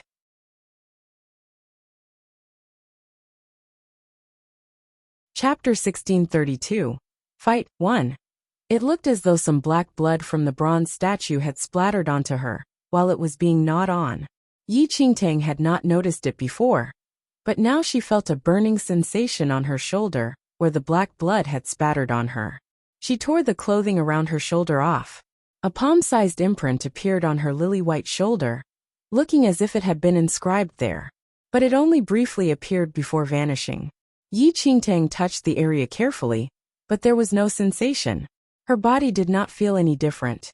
What was that? Yi Qingtang frowned. The world in the 9-star constellation this time was quite interesting. The radiant body seemed to have no intention of answering Yi Qingtang's question. It had seen enough, so it flew away. The radiant body wanted to know if Yi Qingtang intended to enter the next constellation world, but Yi Qingtang immediately refused. She bade farewell to the radiant body, and then left the illusory void. She had a strange feeling about the inscription that had briefly appeared on her body. She had spent a considerable amount of time in the 2-star constellation this time, but when she emerged, she was startled to find that a month had gone past in the outside world. She had spent much more time than in the 1-star constellation world. If she had not entered the 9-star constellation to cultivate for 7 days, this month would have been utterly wasted.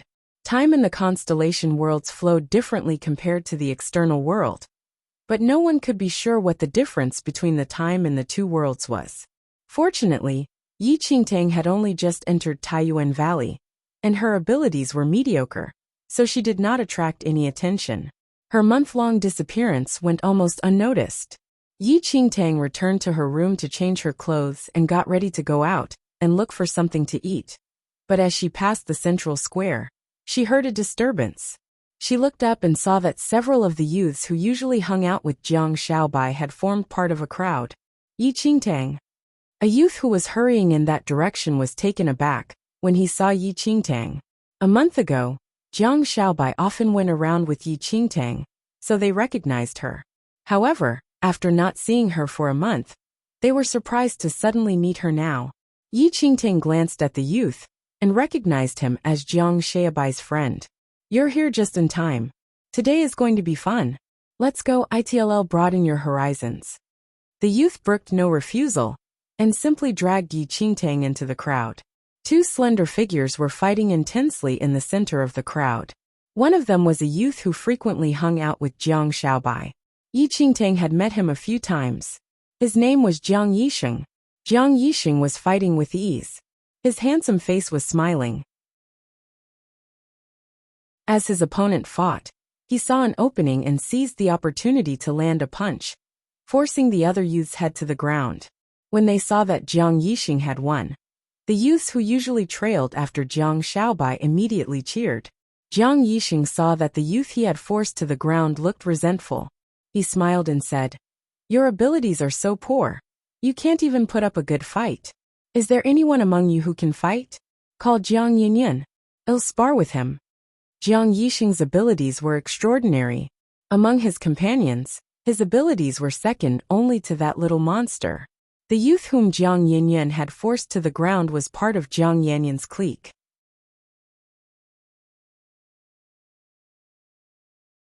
Chapter 1633. Fight 2. The martial arts championship was imminent. Most of the youths in Taiyuan Valley formed cliques, and Jiang Yisheng was in the same clique as the little monster, while the defeated youth was in Jiang Yanyan's clique. Their abilities were the most outstanding in Taiyuan Valley, and their followers were naturally equally ready to spar. A month ago, the small monster had left with an elder on a mission, and was not in the valley for a while. During that time, Jiang Yisheng's abilities had grown quickly. He wanted to break Jiang Yanyan's momentum before the martial arts championship began. The moment Jiang Yisheng issued his challenge, a burly youth emerged from the crowd. He had an arrogant air, and his lips were twisted in a disdainful sneer. He cocked his head on one side and looked at Jiang Yisheng, who was filled with self-confidence. "Jiang Yisheng, you want to fight Elder Brother Yin? You'll have to beat me first. Elder Brother Yin doesn't have time to play with you." Jiang Yisheng looked at the newcomer. Jiang Yiran. Jiang Yiran was in the top ranks of Taiyuan Valley. He was a highly talented youth, and among Jiang Yanyan's followers, his abilities were second only to Jiang Yanyan. The youth whom Jiang Yisheng had defeated clambered to his feet, still clutching his head.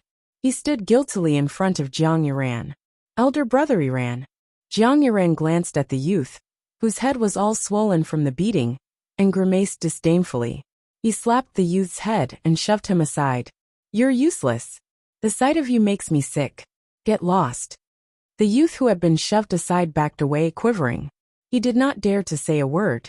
Everyone knew that Jiang Yiran had a hot temper, and if he answered back, he would just get another thrashing. Jiang Yiran then looked at Jiang Yisheng, and his lips curved in a raffish smile. "How about that?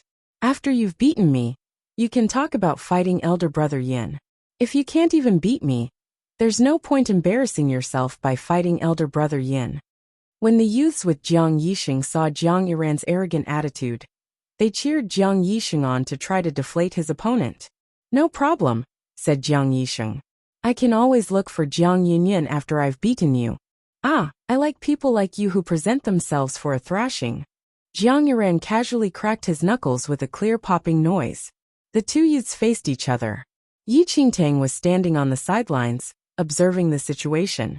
She had just arrived in Taiyuan Valley, and was unsure about the state of affairs on both sides. "Jiang Yisheng, let's not bother with all that posturing. If we spoil anything here, the elders will nag at us.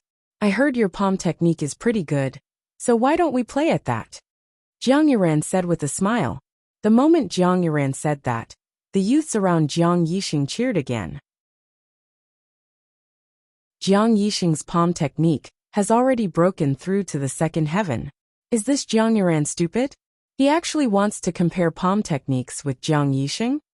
Jiang Yiran has always been arrogant and full of himself. He despises everyone except for Jiang Yinyan. Now he's about to be humiliated. Jiang Yisheng naturally did not object. His goal was Jiang Yinyan. To him, Jiang Yiran was no more than an appetizer. "Sure." Jiang Yiran smiled. "Since I chose the technique, you can set the rules." Jiang Yisheng said, "Well, each deal one blow. Whoever can absorb the blow without moving will win." "No problem." Jiang Yiran spread his hands and graciously agreed. With that, the atmosphere of a fight grew, and everyone fixed their eyes on the two, quietly waiting for an exciting match.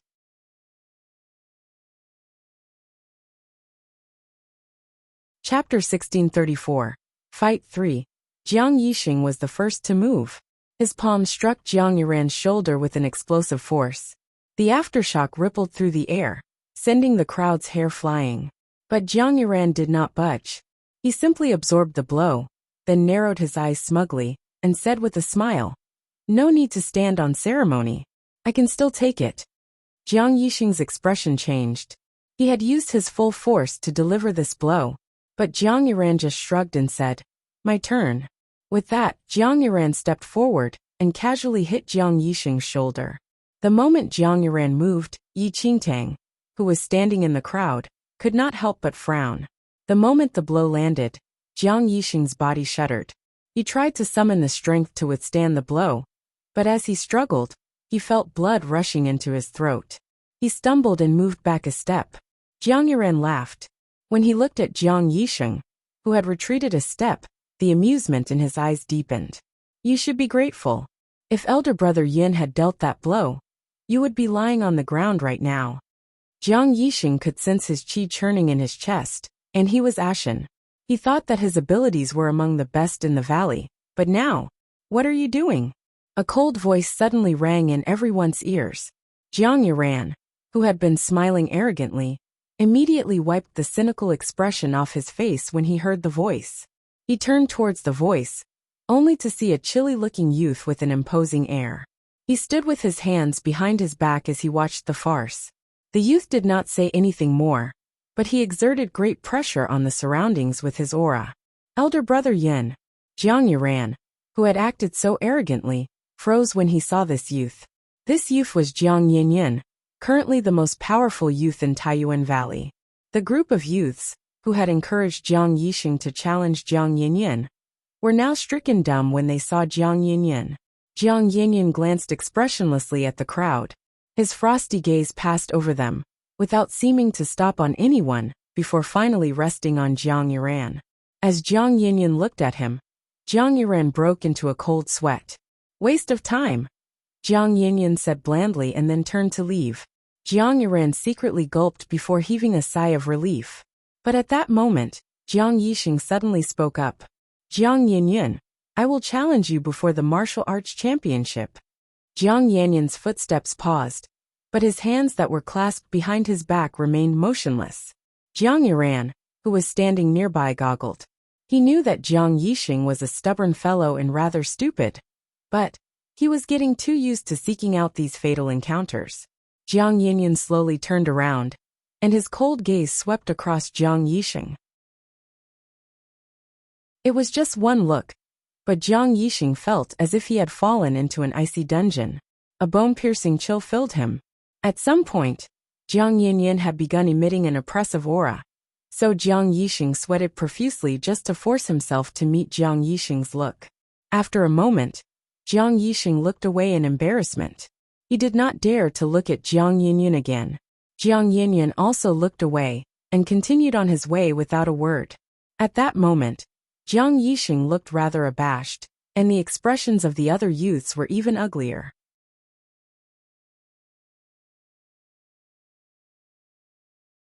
Chapter 1635. I want pay 1. Only then did they realize that the gulf between Jiang Yinyin and themselves was an uncrossable abyss. After Jiang Yinyin left, a cynical smile reappeared on Jiang Yuran's face. He walked over to Jiang Yixing and patted his shoulder. "Boy, you have guts. I respect you as a man. You've lost, so according to the rules, you have to hand over your month's allowance." The disciples in Taiyuan Valley were not allowed to fight.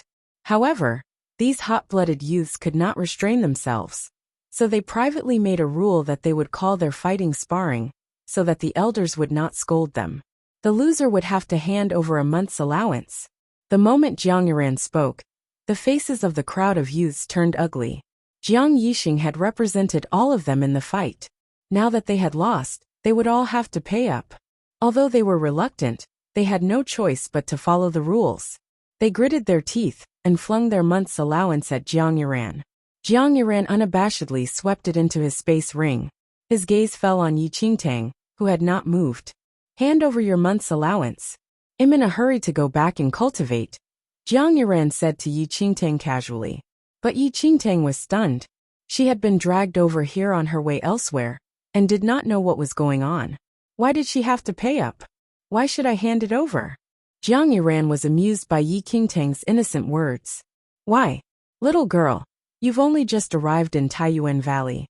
Hasn't Jiang Xiaobai taught you the rules here? Your side has lost, so of course, all of you must pay up.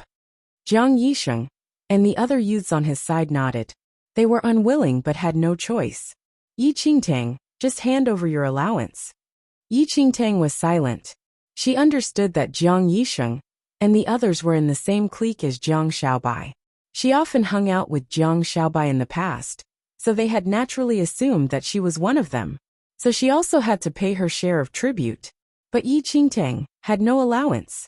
During her month in the two-star constellation world, she had missed the distribution of the allowances. She had thought of just handing over her allowance, but she had none. Hey, why are you so quiet? Don't waste my time. Hurry up. Jiang Yiran was growing impatient. I don't have any. Yi Qingtang sighed softly. She really had nothing to say about this turn of events. You don't have any? Now Jiang Yiran was really amused. Alright, you don't have to pay up. If you can beat me, I'll waive your share. How about that? The youths could not help but worry as they watched the situation unfold. Yi Qingtang had only just arrived in Taiyuan Valley. How could she possibly be a match for Jiang Yiran? Yi Qingtang, just hand over your allowance. If you have any issues, you can discuss it with Xiaobai when she gets back. This one of the valley's rules. You don't have a choice. Just hand it over. Yi Qingtang looked at the crowd that was trying to persuade her and sighed softly. She looked at Jiang Yiran and said, as long as I can beat you, I don't have to pay? Yi Qingtang's words shocked everyone. Jiang Yiran glowered at Yi Qingtang. He studied her, and then suddenly laughed. Sure, I always keep my word. If you can beat me, I will not only waive your share, but I will waive all their shares too. How about that? Jiang Yiran thought that Jiang Yisheng was rather stupid. But here was someone who was even more stupid. Jiang Yisheng and the others goggled. Yi Qingtang, don't be rash. You can't beat him.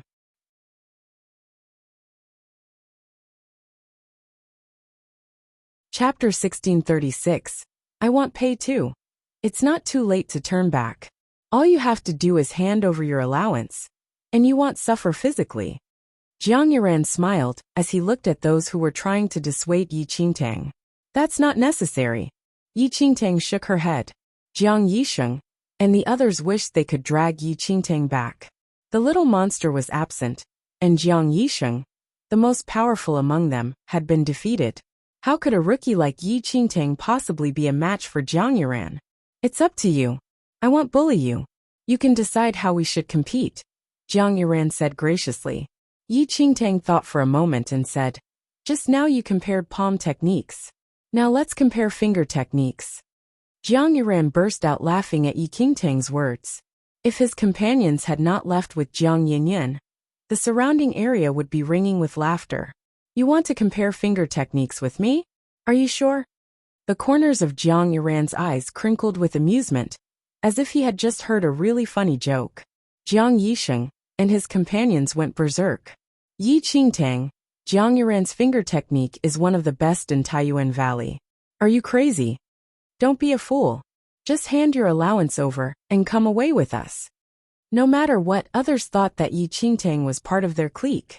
If Jiang Yiran managed to humiliate them again, their reputation would be trampled in the mud. I'm sure. Yi Qingtang nodded. Before Jiang Yu left, he had mostly taught her the finger technique, and that was what she had practiced the most in the two-star constellation world.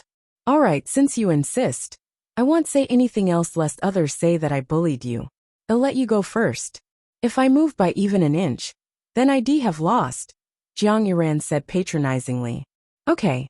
Yi Qingtang nodded. Jiang Yisheng and the others were frantic, but they could not dissuade the stubborn Yi Qingtang. Where did Xiaobai find this crazy girl? It's bad enough that she insisted on walking this fatal road, but she won't listen to our advice at all. Jiang Yiran lazily stood there and tilted his chin, signaling Yi Qingtang to begin. Yi Qingtang slowly stepped forward. She reviewed the scene where Jiang Yu had first demonstrated the finger technique to her. After a moment, She looked up and slowly raised her hand. Her pale, delicate fingers slowly pointed outwards and moved unhurriedly towards Jiang Yuran's glabella. Jiang Yuran looked nonchalant, as if he was not bothered by Yi Qingtang's move at all. He was inwardly pondering how much allowance he could extort from Jiang Yixing and the others. Just as Jiang Yuran was building castles in the clouds, he suddenly sensed a piercing pain in his glabella. He immediately snapped to attention and saw that Yi Qingtang's fingertip was slowly approaching his glabella. Although she moved slowly, it shocked Jiang Yuran. What is going on?